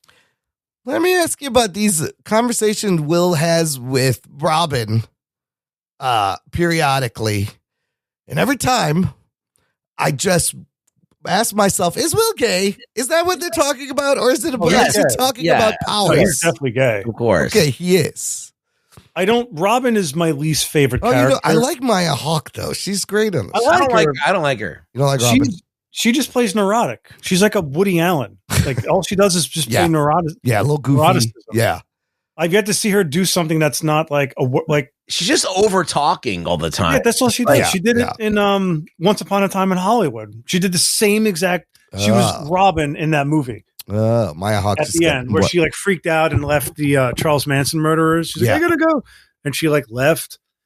She's just like very well known. I need to see her in like some sort of period piece before I make a judgment on her. I just think that like some people think that that's cool and likable, but adorkable or whatever. Yeah. But I just find it to be annoying. It's so annoying. So I don't know. Like so it's an 80s era show, and what we all know about the 80s, because we all grew up in it, was that being gay like wasn't something you really led with. It's like, hey, I'm John, and I like blowing guys. Like you don't really say that, you know? Yeah. There was no pride flags. There was no like, gay pride parade. That's for sure. Robin even says like, can you keep that between us? Like it's still very much. Yeah. So I think, I don't know. I don't know what the point of her story is, like with the gay subplot, because I think Will's is the bigger story to sort of talk about that stuff. What do we think of the retcon of the opening flashback, which goes back to 83 when he is in the Upside Down? It was very Legend of Overfiend. If you ever seen that anime. No. But Rug, you ever see Legend of Overfiend? The anime? Yeah. Well, don't all anime isn't that Urutsuki Dogi? Exactly. Yeah, with the tentacle penises. Yeah. Well, I was going to say, don't all anime have tentacle penises? It's all from that. That's all. What a blast from the past! I haven't heard that. That's the first thing I thought. I'm like, whoa, I can see that influence right there. To his I mouth. tried to forget that. Thank you for bringing that back into my memory. And then he's just being fed Vecna goo. Whatever that is, yeah. But it has clearly changed him. He can't, they got the mind flare out of him, but it never left. I think they needed to retcon it because they needed to somehow. He's been doing this the whole time. He's been pulling the strings the whole time. I mean, that's kind of how they explained it. I feel like this whole thing with Vecna and the kids is like it's a weird allegory for like sexual abuse or something. It's weird. Well, I mean, didn't Papa abuse all those kids anyway? Yeah. Oh, that's right. What was his name? Matthew Modine's character.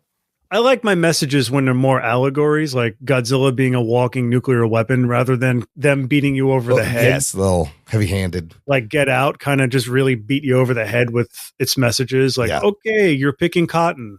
Wow. You hit it the nail on the head right there. Russ, any other moments that stuck out that you enjoyed in this? Look, I think that the filmmaking and the directing and the costumes and the sets are great. I just don't like any character except for Hopper.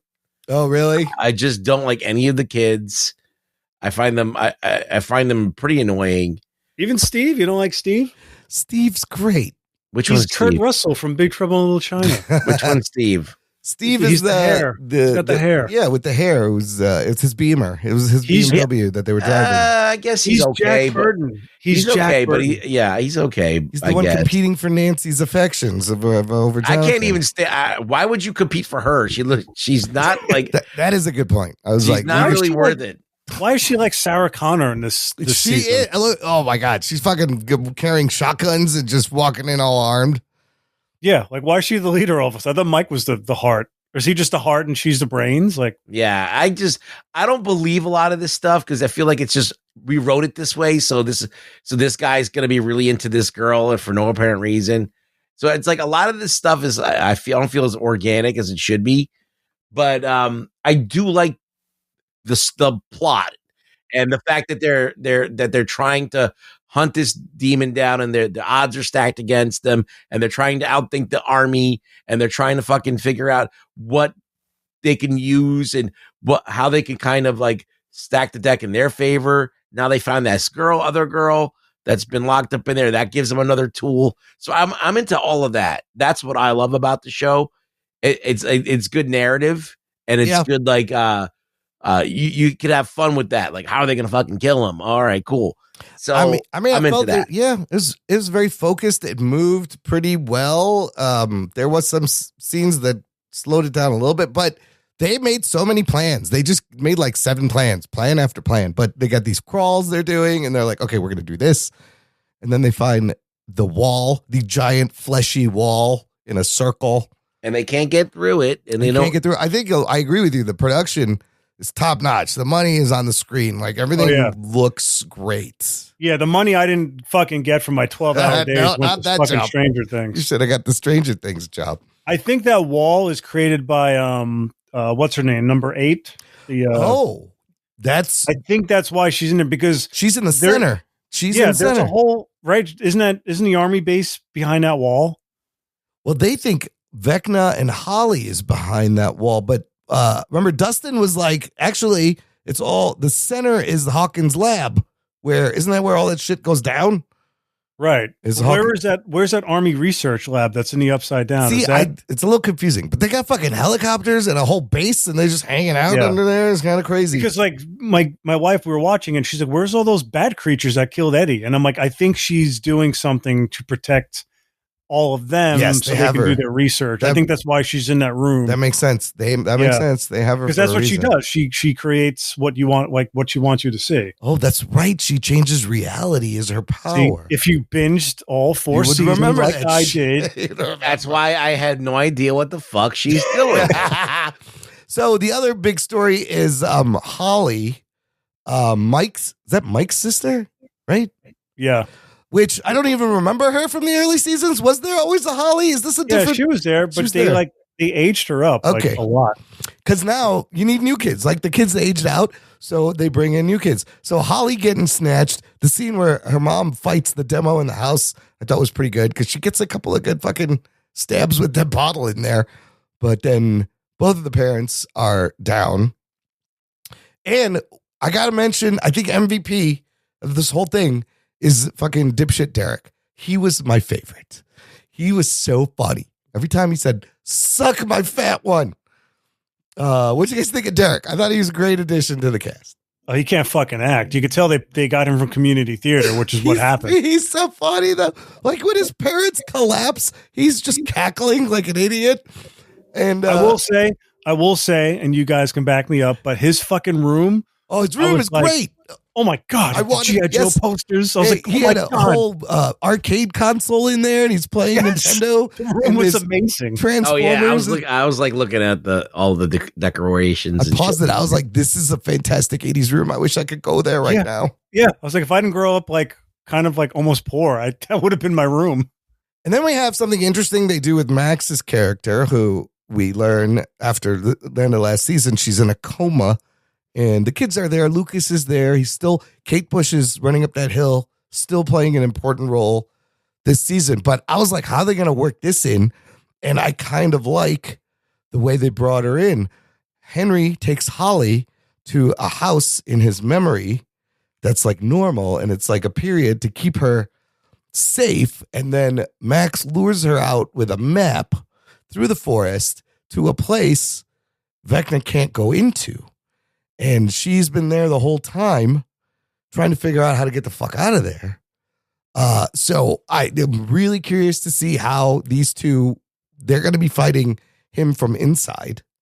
Ruggs, what do you think of that narrative gimmick there? I thought it was a good idea. I think it's fine. I think it's a good narrative. I think it works. Once again, we have Max, who's in a coma, and they need to do something with her. Yeah. Be like, So, what is she going to do? So she could be the Dream Warrior. She's in there, fighting Freddy Krueger. Oh, yeah. She's doing that shit. So that's what they kind of did the last season. But it's a good ace in the hole to have. So I'm looking forward to see what happens. It's like this little section of it is a lot like It, where the I'm glad you mentioned that, because I've been watching It, Welcome to Derry. I watched the Andy Muschietti It movies, and the whole time I was like, wow, I didn't realize how much inspiration Duffers took from It, because It, Welcome to Derry is almost exactly like Stranger Things. The whole concept of Pennywise, the evil entity, this thing, instead of upside down, it's like a sewer. But it makes sense. I dig it, but man, it's a lot. There's a lot of It in this whole series. There's just a lot of everything in Yeah. Stranger Things. Yeah, everything they love, which is stuff I love. Yeah, of course. That's why we love the show, because it's something familiar but new. How about Hopper and Elle's relationship and journey through this? There's some tender moments, some good conversations. She's training. She's a little more badass. And at the end of it, everybody's still stuck in there. Hopper and Elle, and then the kids, they're still in the upside down. With Linda Hamilton. Oh, yes. And Linda Hamilton, who she's pulling the Sarah Connor vibes a little bit here, I feel, playing a bad guy. But Hopper can't take down this old woman. Come on. The fuck you doing? She's like 70 years old, fucking David Harbour. It's embarrassing. Rex, what do you like about Hopper that makes him your favorite so far in this? Well, he's just a guy that's trying to do things. He's a blunt instrument. Yeah. He's not that complicated. He's like a guy. He's got this daughter now. Yeah. And he's got this tragic past with his own kid. Yeah, they bring that up. And so all those kind of things that are like, it's like boilerplate shit, but they're solid. They're a solid foundation for a character. And he's expendable in a way, but at the same time, like, he's the heart and soul of everything. So he's the reason why things happen. If Hopper doesn't make it out of this, like, if they give him like a... Oh, he's dead. He's dying. I think he's dead, but they got to give him a fucking crazy He's gonna way go out out. in a blaze of glory. A sacrifice, yes, that saves all the somebody kids. needs to fucking die. Who doesn't? Yes, somebody. I mean, my bets are one on Hopper, but it could be anybody. I don't know who else you would that would be I meaningful. think everybody should die, but Maybe they all die and Vecna just wins. Yeah, that'd be the greatest ending of all. That's your fucking ending. Vecna wins. Jesus. Oh, shit. Well, And he just looks at the screen and gives us all a middle finger. fuck, got you fuckers. Fuck you. Fuck you, Emron. Very How does he know my This name? is very Pennywise. Seems like howdy chumps.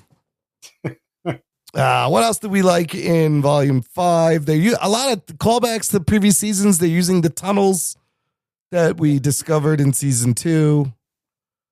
This I want to say, back to the It reference and Bob. Apparently, I think you and Bellotti, you having just watched this, you may be able to confirm this. At some point, Bob says that he was tormented by a clown when he was a child, and he also said he used to live in Maine. essentially Whoa. implying he was one of the kids tortured by Pennywise. Yeah. I remember him telling the story, but I didn't pick up on Maine. But maybe I wasn't. I haven't watched it. Welcome to Derry, so it wasn't fresh in my brain. But I didn't. I remember he tells a story about a bully or something, or he thought there was a. You know what? He's in the car with Will. Yeah. And Will's talking about being bullied or something. Yes. And he's telling the story of like a monster or something. Yeah, that's what I remember. Him. Yeah. And he said, I'm just going, and he's like, I just told him you're not going to scare me anymore. Yes. That's what they say. That's what they say in it. Is that really? Yeah. So he could have been one of the kids Pennywise was fucking, because his age, he would have been in that like the 1962 cycle. He would have been one of, maybe. I don't know. Well, isn't there a character from The Shining in? Yes. Not to get too derailed, but Dick Halloran, psychic, who was played by Scatman Carruthers in The Shining, is in It Welcome to Derry, and he's a fascinating character. He's really cool. Yeah. That show's great. We'll talk about that later. I talked about back to Stranger Things. And then a lot of Wrinkle in Time references with the Whatsits and the Kamataz. I never read that book. Did you guys read that? No, never. Madeline Lingle, I think, wrote it. Ruggs, you never read Wrinkle in Time? No. All right. Well, Holly's reading it. And they're clearly pulling from the thing. I love Steve driving the BMW into the gate. That was kind of fun. That's a good move. I remember the book cover, though, for the Wrinkle in Time. Yeah. I mean, everybody, when they flashed that book, I was like, I know that fucking book. I thought about reading it. I never did. That book was everywhere. Yes. That exact print of it, too. Yeah. Well done on that.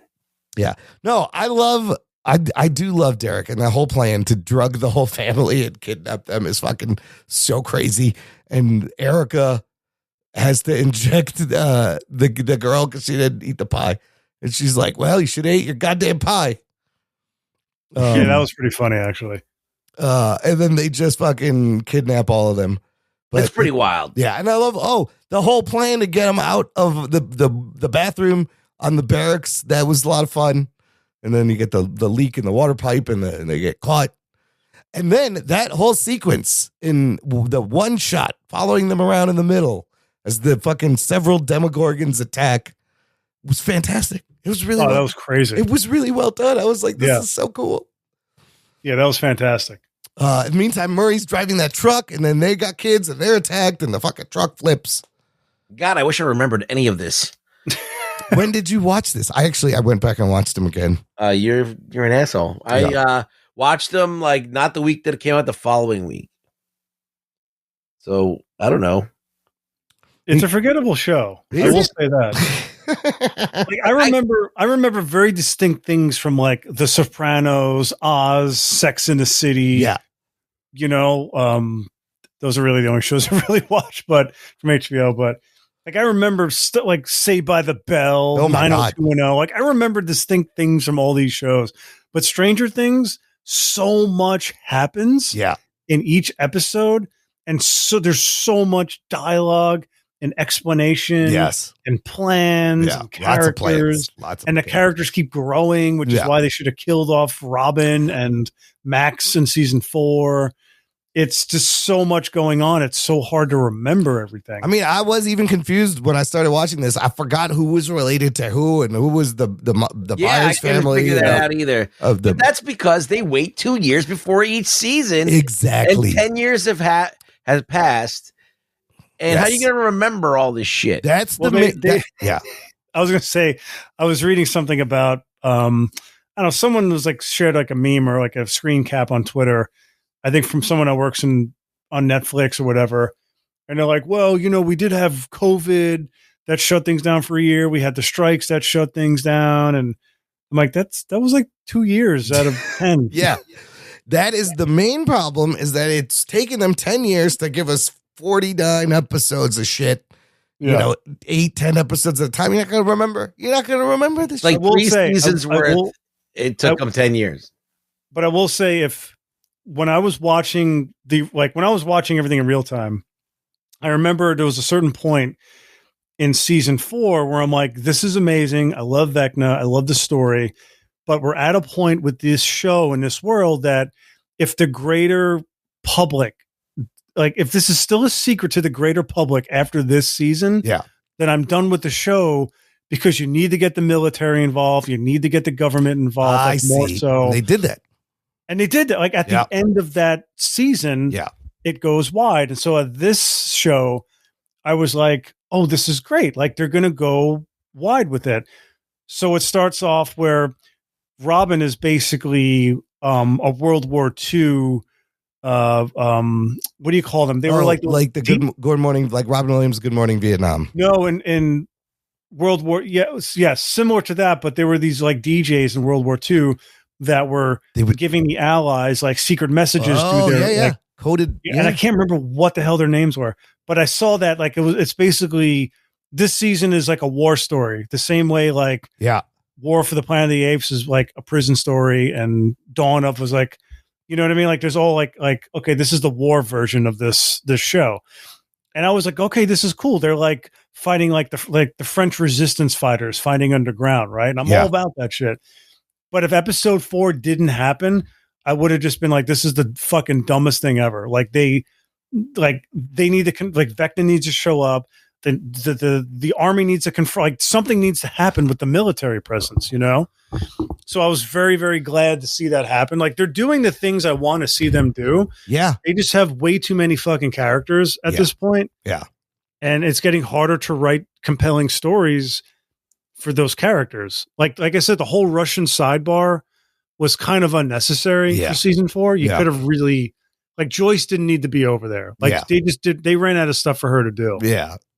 So this season kind of gives all these characters more of a purpose because they're all under occupation in like a war-torn country. Yeah. Yeah. And they got one thing to, no, I will give them credit. Like, even though they made us wait, I do feel like they're bringing it and they're making it bigger, and it's going to get crazier and escalate, and they're pulling out all the stops, right? They know this is the end. And it has to. But it has to. Yes. They have to end game. I just wish that they would release like an hour-long catch-up episode that catches you up on all the main stuff, because it would help me. I can't watch all these episodes. It's just I can't do it. This should have taken 5-6 years max to get all these out in a nice 1 year schedule. It would have been fine. People would have remembered. But it's just, so part of the reason I'm excited to watch is like, I want it to end because it needs to end, but I want it to go out big. And I feel like it's working their way to go out big. So far, I mean, I dug it so far. I was enjoying it. Do you think they're going to spin it off into something else? Well, I know they were mentioned like an animated thing that may be a prequel. Who could you spin off? It depends how it ends. No, it has to end. I think it sounds like it's a definitive ending. And those guys just signed a massive deal with Paramount. Yeah, they're done with the Netflix. Yeah, so I don't know if they own. I don't know how Netflix works with copyright. Like, so I don't know if if they can do a Stranger Things spinoff over there. Yeah, like they did with like the Terminator movies. Like Cameron didn't own Terminator, right? So they just made more movies. So I'm just wondering if part of the Netflix deal, it's like you can't make Stranger Things. Yeah, like did they like who's it like? Was it Zemeckis and Bob Gale and Spielberg? Or like you can never make a sequel to Back to the Future? Yes, yeah. I'm just curious. They won't allow us. I'm just kind of curious if they have that deal with Netflix. That is interesting because that occurred to me too. I was like, could they make Stranger Things over at Paramount if they go? If they could wanted to continue it? Would they continue it? But does Netflix milk things the same way other studios would? Like Squid Games hasn't been spun off. They did the reality show, right? Right, which is great. And no, but isn't Fincher doing his own with Squid Games? David Fincher is doing an American version of Squid Games, yes. Right, with Kate Blanchett's character. Right. She was at the end of this. Which is, I mean, if you can have anyone do it, might as well be fucking someone like Fincher, you know? Yeah. Not some, I'm sure, I'm assuming the Korean creator is involved in the show because they introduced her in his show. I don't know. I mean, it's a continuation, but from a different perspective. Like, so I'm fine with that. I get what you're saying. Netflix, I feel like they don't really milk things, and in fact, they will cancel shit. Like, They do cancel stuff. They cancel will a lot of things, even just after one season. Like remember that show 90 Day Fiance on Discovery? Like that has spun off to like before the 90 days, in between the 90 days. Every 90 minutes into 90 days. It's so many spin-offs. Well, you got to have the reunions then of the couples. Right. Yeah. And I think Stranger Things is such an expensive show to make now that I don't think they would really like milk it like that. I don't know. I don't fucking know anything. I really don't. I don't know anything about this business sometimes, but here's the thing. If they start incorporating some kind of time travel with Vecna and his connection to the Upside Down, then you could spin different things off, maybe. I don't know if that's coming or if that's just the retcon. I just think that you could do this kind of thing in other parts of the world. And like, Stranger Things, like Squid Game? But not the same exact thing. But like, let's say they did it in another part of the world where they were experimenting on kids, and this shit that happens. Well, they did the Russian aspect, so they already have. That's they true. technically already have that. But similar to it and Pennywise, in that one, I always wondered, why did he pick fucking Derry, Maine to torment? Same thing here. Why Vecna is in fucking Hawkins? Because don't you know they're about the Hellmouths? That he was born. Oh, he was born there and raised there. He was born. Yeah. Yeah. They moved there. Yeah. And I know this because I just binged the whole thing. Oh yeah.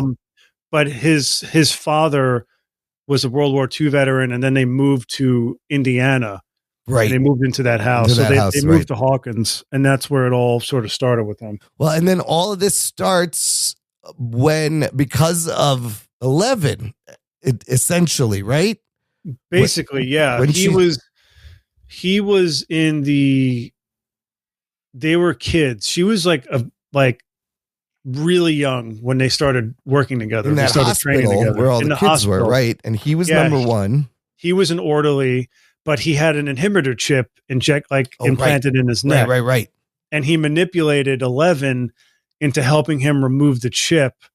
And he just basically wanted to exact revenge on Papa and that whole institute and take 11 with him to basically rebuild the planet in his image because he hated humanity. And for very good reasons. He makes a very compelling reason. Very Thanos-like. Yeah. Very Thanos-like. And you're kind of like, I kind of get behind him there. I wish I remembered that. So when she sends him to the Upside Down that first time when she opens the gate. Yeah, they go at it. Mano I was going to say. They go at it and she pushes him into the Upside Down. And that's how they discover it. And he's in the Upside Down. That's how he discovers the Mind Flayer and the Demogorgons. Wait, so how does that line up to when Will gets taken? Is that like the same time? So the way he says it, from what I remember, and I know this because I just binged it all. This is great because I forgot all this shit. Yeah. No. He says something along the lines of, I was trapped there and all I needed was someone from the outside to let me in. Oh. So when she opens up the Upside Down, when she's in the deprivation tank. Yeah. And she discovers the Demogorgon. Yeah. She basically opens up the door. And that's when he's able to pick up on Will. Right. And, getting back into the Earth realm. I don't know what you call it. Well, he says to him, you are the first that showed me this was possible. Yeah. And that's why he's taking more kids. Yeah. So I think he wants to build his own army to basically just invade Earth and just make it over in his image. Jesus. Meanwhile, the army is there and they're looking for 11. They're not even concerned with Vecna, really, are they? Not really. They don't really talk about him. No, which is crazy. They're just trying to find 11 to weaponize her, I guess. I think so, because Paul Reiser's character, right? We all forget Paul Reiser's in the show. I forgot he was in it. He retrains 11 in season 4 to get her powers back with Papa. He comes back. Right. And then remember, he dies. He gets shot. Right. And Paul Reiser is basically like, every time we close the door, it comes back stronger. Well, yeah, the 4 gates, and he needed people, and that's why he took Max, and she was the final thing to open the gate. Yeah, I forgot why. The helicopter sequence was great. Yeah, I forgot why he needs 4 gates. I don't know why he can't just get 3, but he knows that the war is coming, and he's trying to strengthen her to fight it, but then the government doesn't believe that side of it. So like the government's warring within itself. Yo, this is exactly like it. Welcome to Derry. Is it really? Yes, it's a lot of the similar thing. The military is aware of the entity and it's trying to fuck. It's getting all confused in my head, but they're both really good. Now I need to watch it to complement Stranger Things. I think you need to. I think you would like it. No, it sounds good. It sounds really good. Can you watch it without being like, this is fucking Stranger Things? It's hard because it's very similar. It's derivative of it, yes. basically. But it, yes, which is, but that it's the Welcome to Derry is a new story told that he's pulling things from the book that they're adding into. Right. I don't know, but all of it was established, and these guys obviously were inspired by it. It's the same fucking thing. But he's Mr. Whatsit. I know it's from a moment in time. Wrinkle in Time. But he's basically Pennywise as Mr. Whatsit. Yeah. I mean, that's what I was looking. I was like, oh, he's wearing a hat. He's looking very dapper. Yeah. Yeah. He's got that. Yeah. Or I saw something else. They made him look like there was some strange man in the 50s that kids said they all saw, and all the descriptions were the same. And it was like a slender man, like a guy in a suit with a hat. And they kind of used that. Oh, another great line I got to mention is Derek when they're like, "You're not dipshit Derek anymore." He goes, "I know, I'm delightful Derek." And he continues to play. It's so funny. That kid cannot act. Lame. Such a terrible actor. Lame. Not funny. I love Derek. Derek was the MVP. Listen, the plan rested entirely on his shoulder. Like he said it, the fate of humanity was on Derek's shoulders for a second. If this plan didn't work to get, I did like the escape sequence. That was pretty. That was funny. Great. Under the yeah. That was a good scene, and I like what's his name? What's the name of the black kid again? Lucas. I like Lucas. I like that he's all jacked now. When he shows up, he is so huge with the huge high top face. I was like, oh my God, you are so much bigger. Yeah, he had his George McFly moment in season 4 when he punches out the that's another character that I forgot about was the beginning of season 4, the cheerleader dies, who also happens to be the daughter of Casper Van Dien. Oh, really? Yeah, so she dies, and her boyfriend is the blonde dude. He's like the good-looking Tom Cruise. Oh yeah, she's the one that it's like she gets pulled to the ceiling or something, and he watches her in Eddie's trailer, right? Very Nightmare on Elm Street like. Yeah, so the boyfriend, he gives like this big rally, like this big speech at the beginning about the basketball team and how they're going to win, and he's like charismatic, but then he uses that charisma to turn the town against Eddie and the kids, and he's got them believing that Eddie's like part of a satanic cult. Right. What did you think about how so Dustin gets beat up. He wants to maintain Eddie's legacy in the Hellfire Club, and everyone just picks on him. And I didn't know how he felt about. That was weird. I don't know why we needed that. Yeah, I was a little ambivalent towards that. I'm not really sure what they're doing with that. It's like, come on, like, do you really have to go down this route? Like, is he going to Hulk up and beat up these guys? Yeah, like, what's going to happen? But like a year has passed, and they are so tall and lanky on their fucking bicycles. It's just hard to watch sometimes. Oh, Mike is horrific to look at now. And they've all, like David Harbour, Millie Bobby Brown, Finn Wolfhard. They've all been in several things, so it's just kind of weird seeing them back here now that they've done all these movies. And this is where they started. I was like, I don't even see them as the Stranger Things characters anymore because of all the stuff it's Red Guardian and fucking Enola Holmes. That was the nice thing about the show, was that they were a bunch of unknowns, so you could just watch them for the characters that they are. And now they're doing like, Hellboy. Hellboy and multi-million-dollar budget movies. Harbour is great, and Millie Bobby Brown's career is just wild because I think Netflix literally conceived her and birthed her, and they own her. She hasn't really. What has she really done besides marry John Bon Jovi's daughter? Just Netflix, son. Netflix movies, like exclusively. She's just doing like Netflix. Well, she did Godzilla, a couple of those. That, yeah, but then she does. Yeah, Damsel and the 2 Enola Holmes movies, and that the Russo brothers, The Electric State, right? She was in that. That was horrible. Yes. Yeah. This is the problem with Netflix big production making movies. They spend so much money on those Gray Man, Electric State, and they're not good. Oh, it's not good. Side note here, I was very upset to see Ultraman Rising on Netflix because I made a shit ton of those shirts. Yeah. and I'm still sitting on those things. Oh, no. I'm gonna send them to like Nigeria and like send them to like the losing Super Bowl team. Yeah. We'll send their like merchandise to Africa Yes. because they just need to get like those fucking Ultraman shirts are gonna sit in a landfill. Is it because it's buried and nobody watches it? They're terrible. Like God, There's like too much shit on there. It's too much shit. K-pop Demon Hunters was the biggest thing that ever came out besides Stranger Things, I think. Yeah, and that's maintained again. Top 10 status, most watched thing. It's still like how many things are fucking maintained on Netflix? Not a lot. Squid Game, K-pop, Stranger Things. Yeah. What else? What do we got? Well, this is ending. The other things they had are ending, so they're gonna need something. Yeah, and it's no coincidence they're buying Warner Brothers. Yeah, they need the next thing. They're like, shit. They need new IP, and they're not. It's just not sticking. Yeah. Well, that's my Netflix rant for the conclusion of this is again they're continuing their weird release schedule on Christmas, December 25th. We will get episodes 5, 6, 7. I'll give you the titles. Maybe this gives you some hints. Chapter 5 is called Shock Jock. It's an hour, 17 minutes. Chapter 6 is called Escape from Camazotz. This is the land reference from A Wrinkle in Time. So this must be where Max and Holly get out. That's 58 minutes. Chapter 7 is called The Bridge. And that is an hour 37. That is a movie length episode. And then the finale in theaters on Netflix, December 31st, January 1st, New Year's, called The Right Side Up. This episode is 2 hours and 5 minutes long.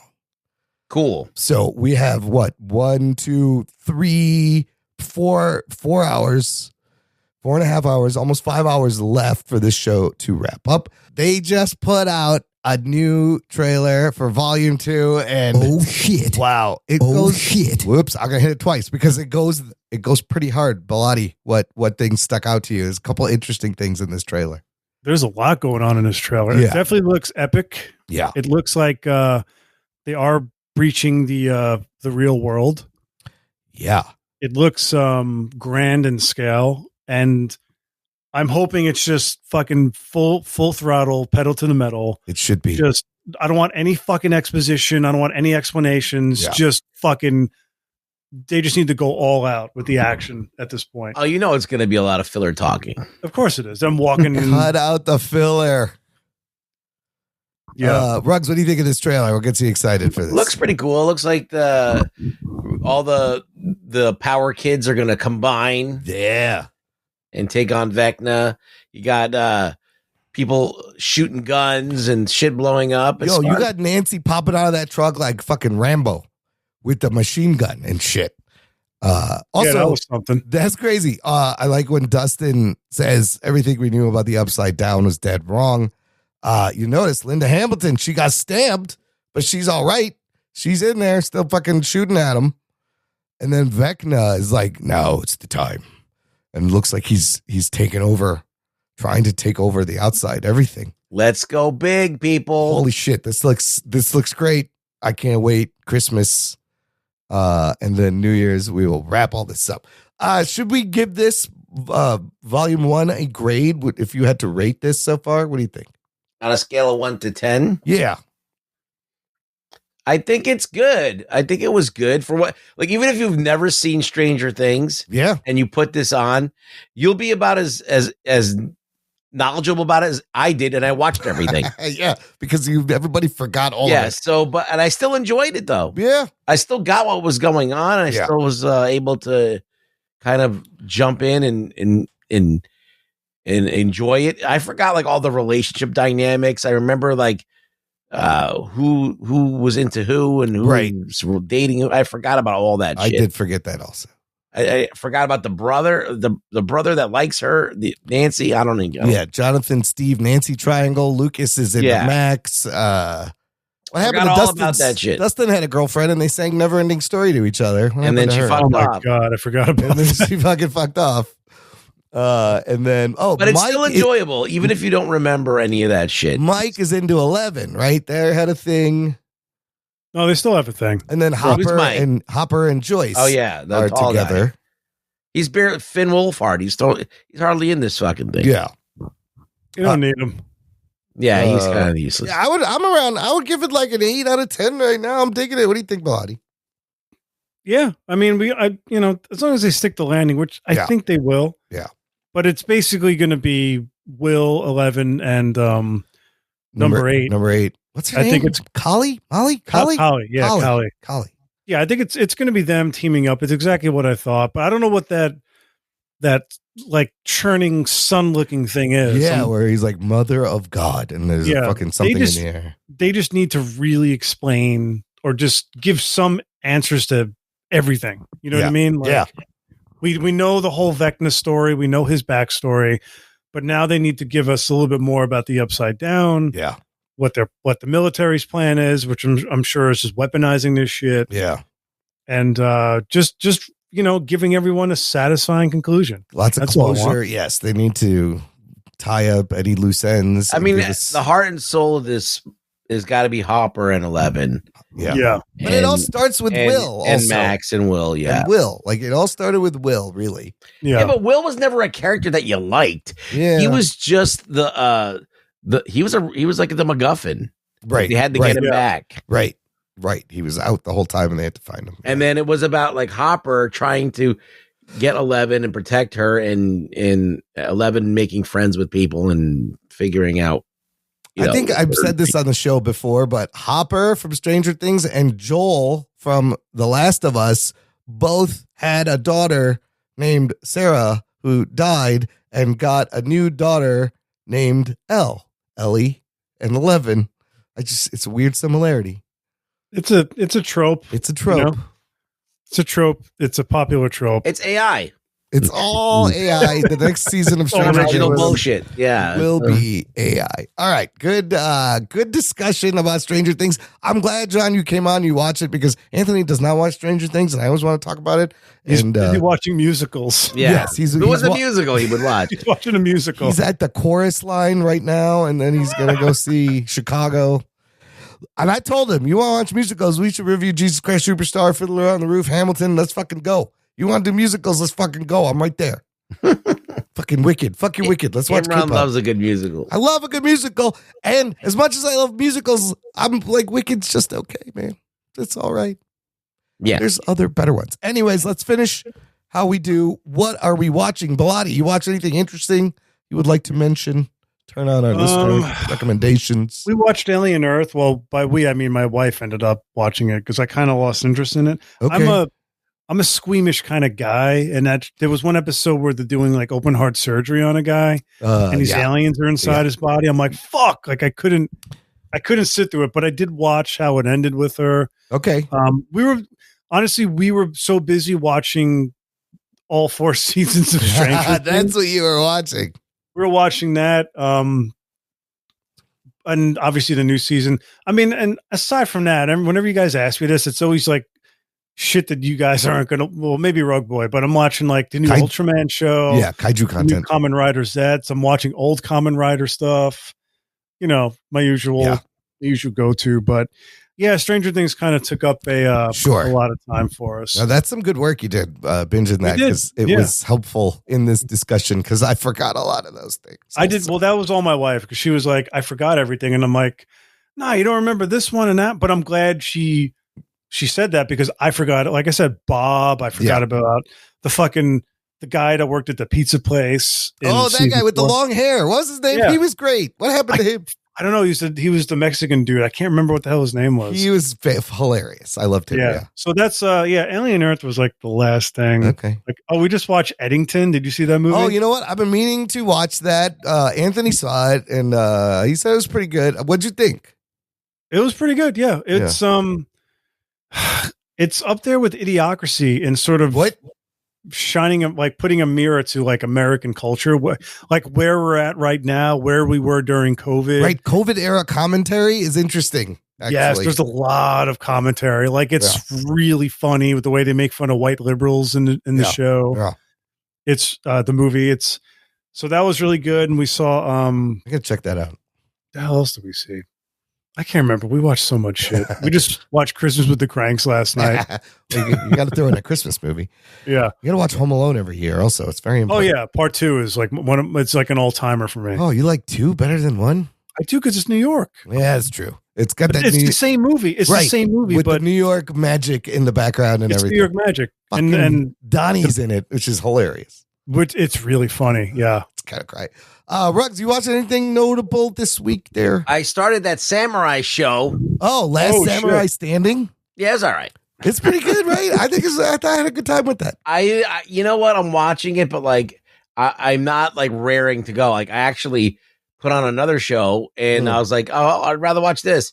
So I started watching the horrible, to probably everybody, Tomb Raider series that just came out. Oh, the animated with series. Haley Atwell voicing. Yeah, how is that? It's fine. Okay. It's nothing great, but I'm like, it moves quickly. It gets to the point, which the Samurai show does not.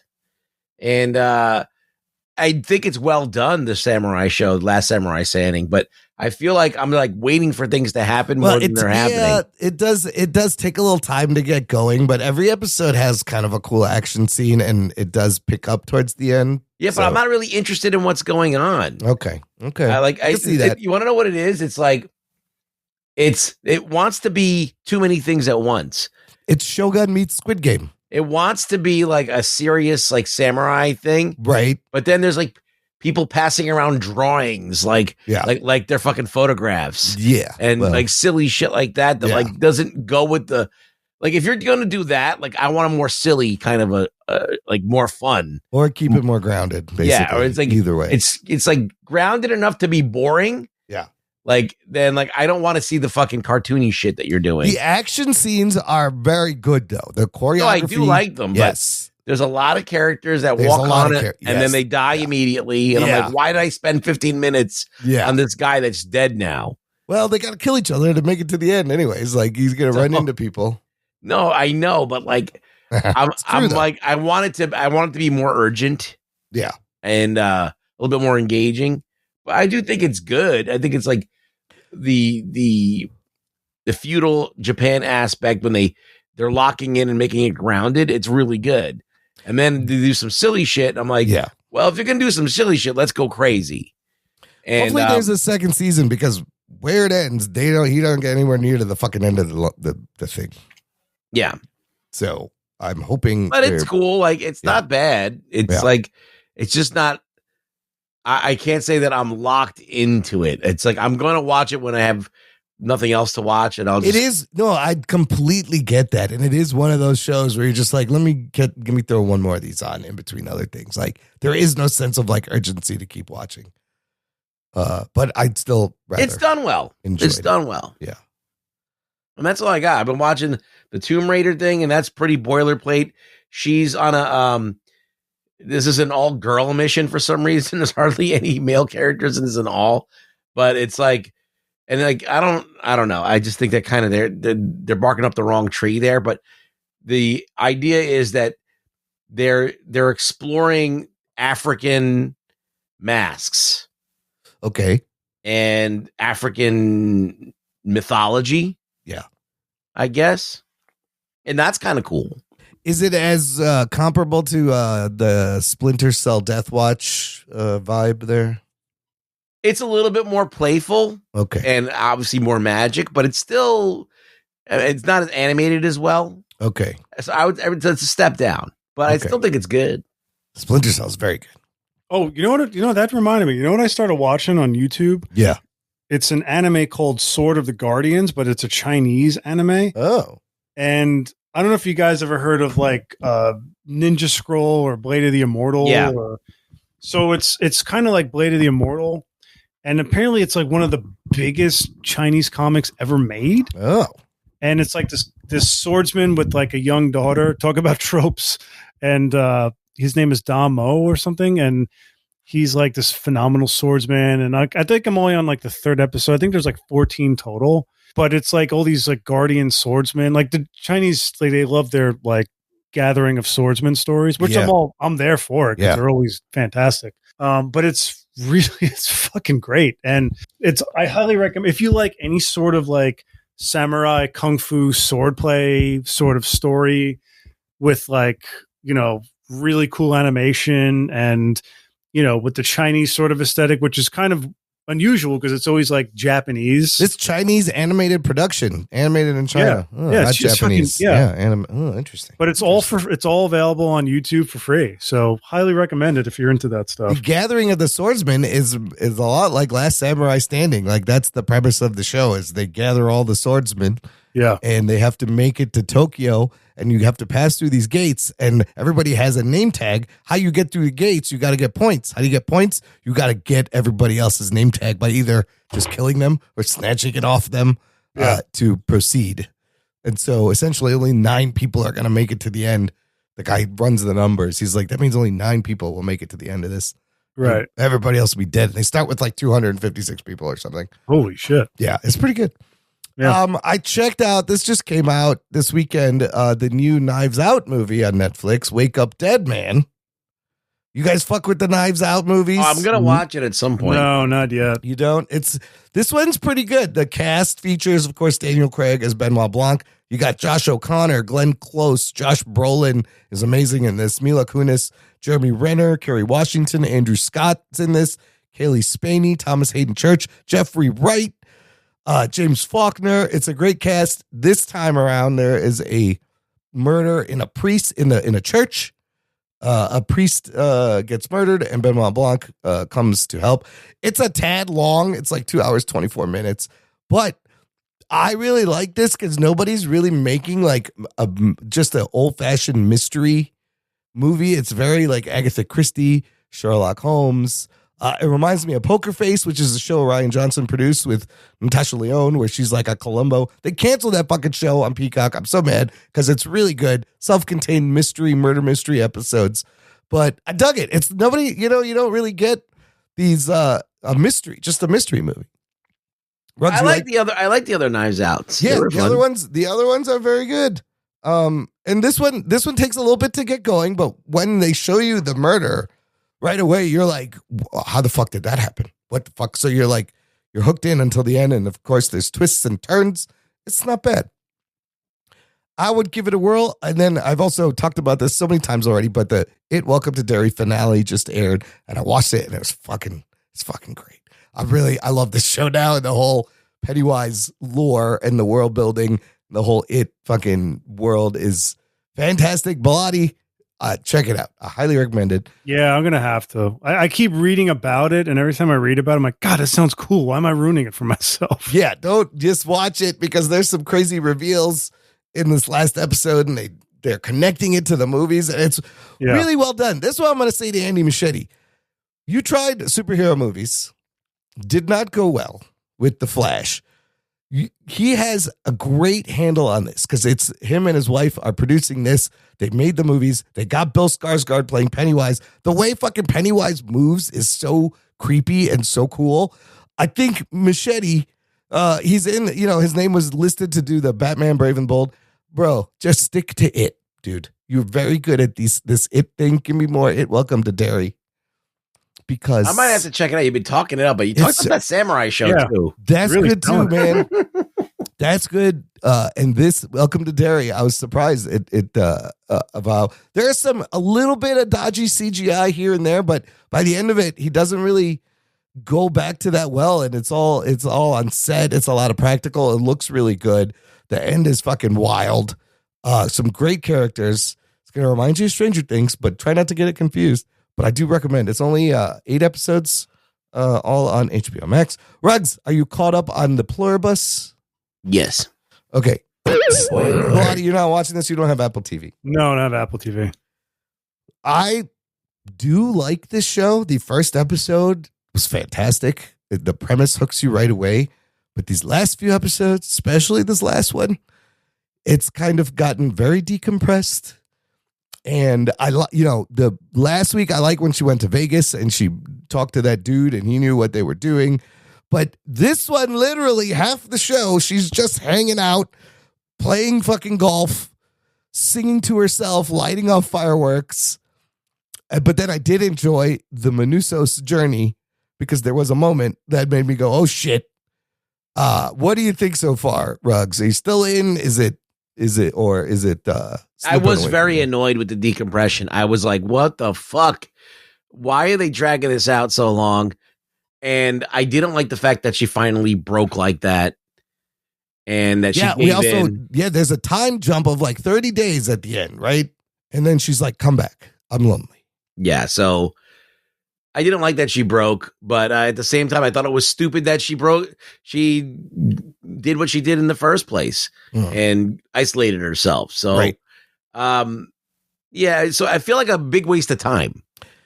Like, But now we're back to square one again. Yeah, but Manusos is coming. You know, they're going to just bring him. It's just But funny. what how do you they'll- think that he's going to get her back into the being, like, wake her back up? Maybe see, it would have been cooler if she was the defiant one and then she ended up fucking going on to their side and being like the other dude who's That's like, true. She broke and Manusos hasn't. and now Manusos is going to come and he's going to come, hopefully get her back, talk some sense into this girl. Because he's on his journey and they're like, bro, we can just take you to Carol if you want. And he's just like, fuck off. You don't belong here. I'm burning my car. There you go. Okay. But then when he falls on a fucking spiky tree, I was like, oh, fuck. That seems very painful. Yeah. But again, this is Vince Gilligan, right? This is a man who gave us an episode of Breaking Bad where he's trying to kill a fly for 40 minutes. And it was great. I liked the fly episode. So clearly he's got a multi-season plan. Hopefully we get a cliffhanger and some answers, but at this point, I'm not expecting even any fucking answers. I'm expecting more questions in this show. It's fine. It's interesting enough to watch, but I am getting tired of the decompression. Let's move the story along here. Yeah, it's a couple of episodes have been just like nothing, like one thing happened. So I'm like, really? I feel like 3 episodes, nothing's happened. Yeah. Last 3 episodes, it's kind of been the same, like very little is progressing, unfortunately. Give me some more of the mystery. Anyways, I'm still going to watch. It's fun. Next week, listener, of course, it's time for my most anticipated movie in the second half of this year, Avatar, Fire and Ash. Geek boner. Get manage your fluids early in the day, as this is a 3-hour, 13-minute Jesus. movie, James Cameron. I'm investing 3 hours, James Cameron. Give me something fun. Bellotti, you looking forward to this? You going to watch it at some point? Yeah, we'll go see it. I'm not looking forward to it, but I don't really. I mean, it's a cool world. It just kind of needs to wrap up because Cameron needs to make his fucking Hiroshima movie before he dies. Yeah. You guys hear about that? That he wants to. That's a project on his plate. Yeah, he was friends with like a survivor, and on the guy's deathbed, he's like, "You have to make my movie." And Cameron's like, "I'm going to make your movie. It's the next one I do." But the way he's been talking about part 3, he's like, "Yeah, I don't even know if there's going to be a 4 or a 5." But the way things are going, it's so expensive. It sounds like he's giving himself an exit to get out of making 4 and 5. Here's the thing: this is a movie. If it doesn't make $2 billion, it's going to be considered a flop. This is the crazy economics he has put himself into. Yeah. I wonder if he's aware that, like, besides the fact that it makes him a lot of money, that people are just going because he's making the movie, not because they like what he's doing. Like, isn't that crazy? Like, we're all going to see Avatar, not because we care about the Avatar characters. Nobody cares. Or we have a favorite Avatar character. There's no favorite. We're just going because it's a James Cameron movie. Yes. He's like a modern day Kubrick. Yeah. Right? So, I mean, at what point is he going to acknowledge that, like, no one cares about these characters? They're just going to see him, and we'd rather see you do something else than these characters. I mean, it's even like ticket sales are way down still from COVID. So it is possible this thing doesn't hit 2 billion. Like, it wasn't like it was.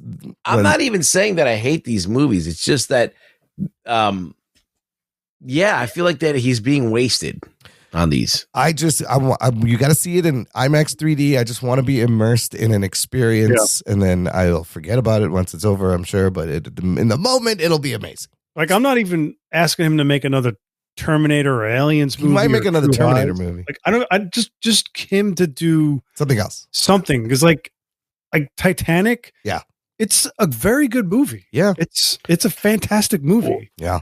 But that's because I want him to do a movie where the humans are the good guys and the aliens are the bad guys. He did that. It's called Aliens. Yeah, but let's do a fucking badass one. That is a badass one. In outer space where we fucking have cool shit and we could fuck them up. It's called Aliens. No, it's not. No. Aliens, like it's just Marines with guns. It's And a Vietnam allegory.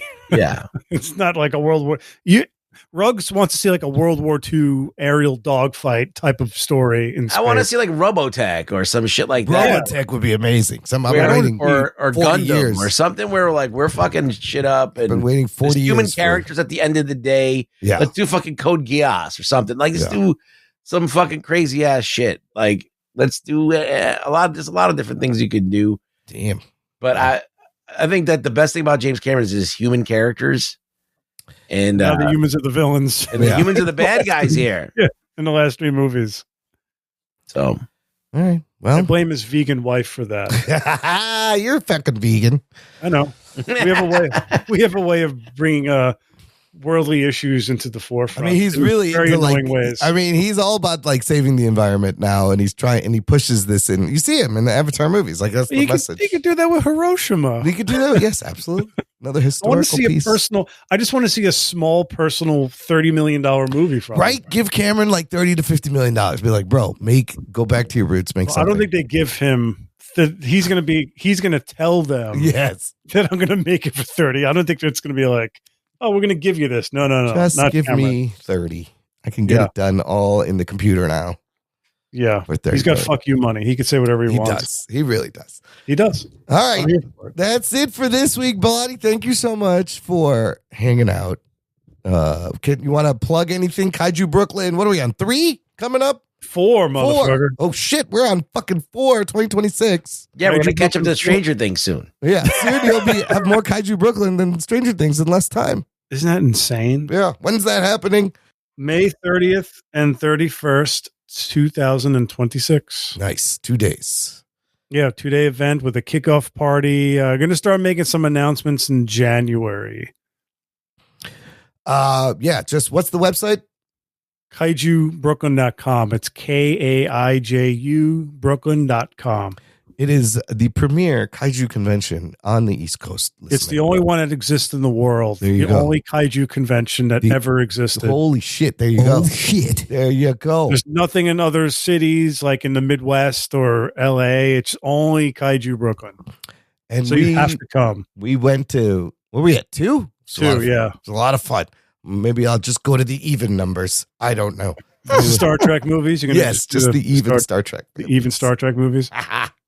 Ruggs, where can the listener find you online? You can find me at Rug Boy Show on X. I got 1 new follower. Oh, it's working. Oh, Yeah. shit. The promotion. I think it was That's dope. fucking awesome. Yeah, that's really good. Oh, it was just dope. Following Yeah, it was whenever he has dope. a follow. I guess he didn't know that I changed my my thing. Well, it still counts. I'll take that as a win.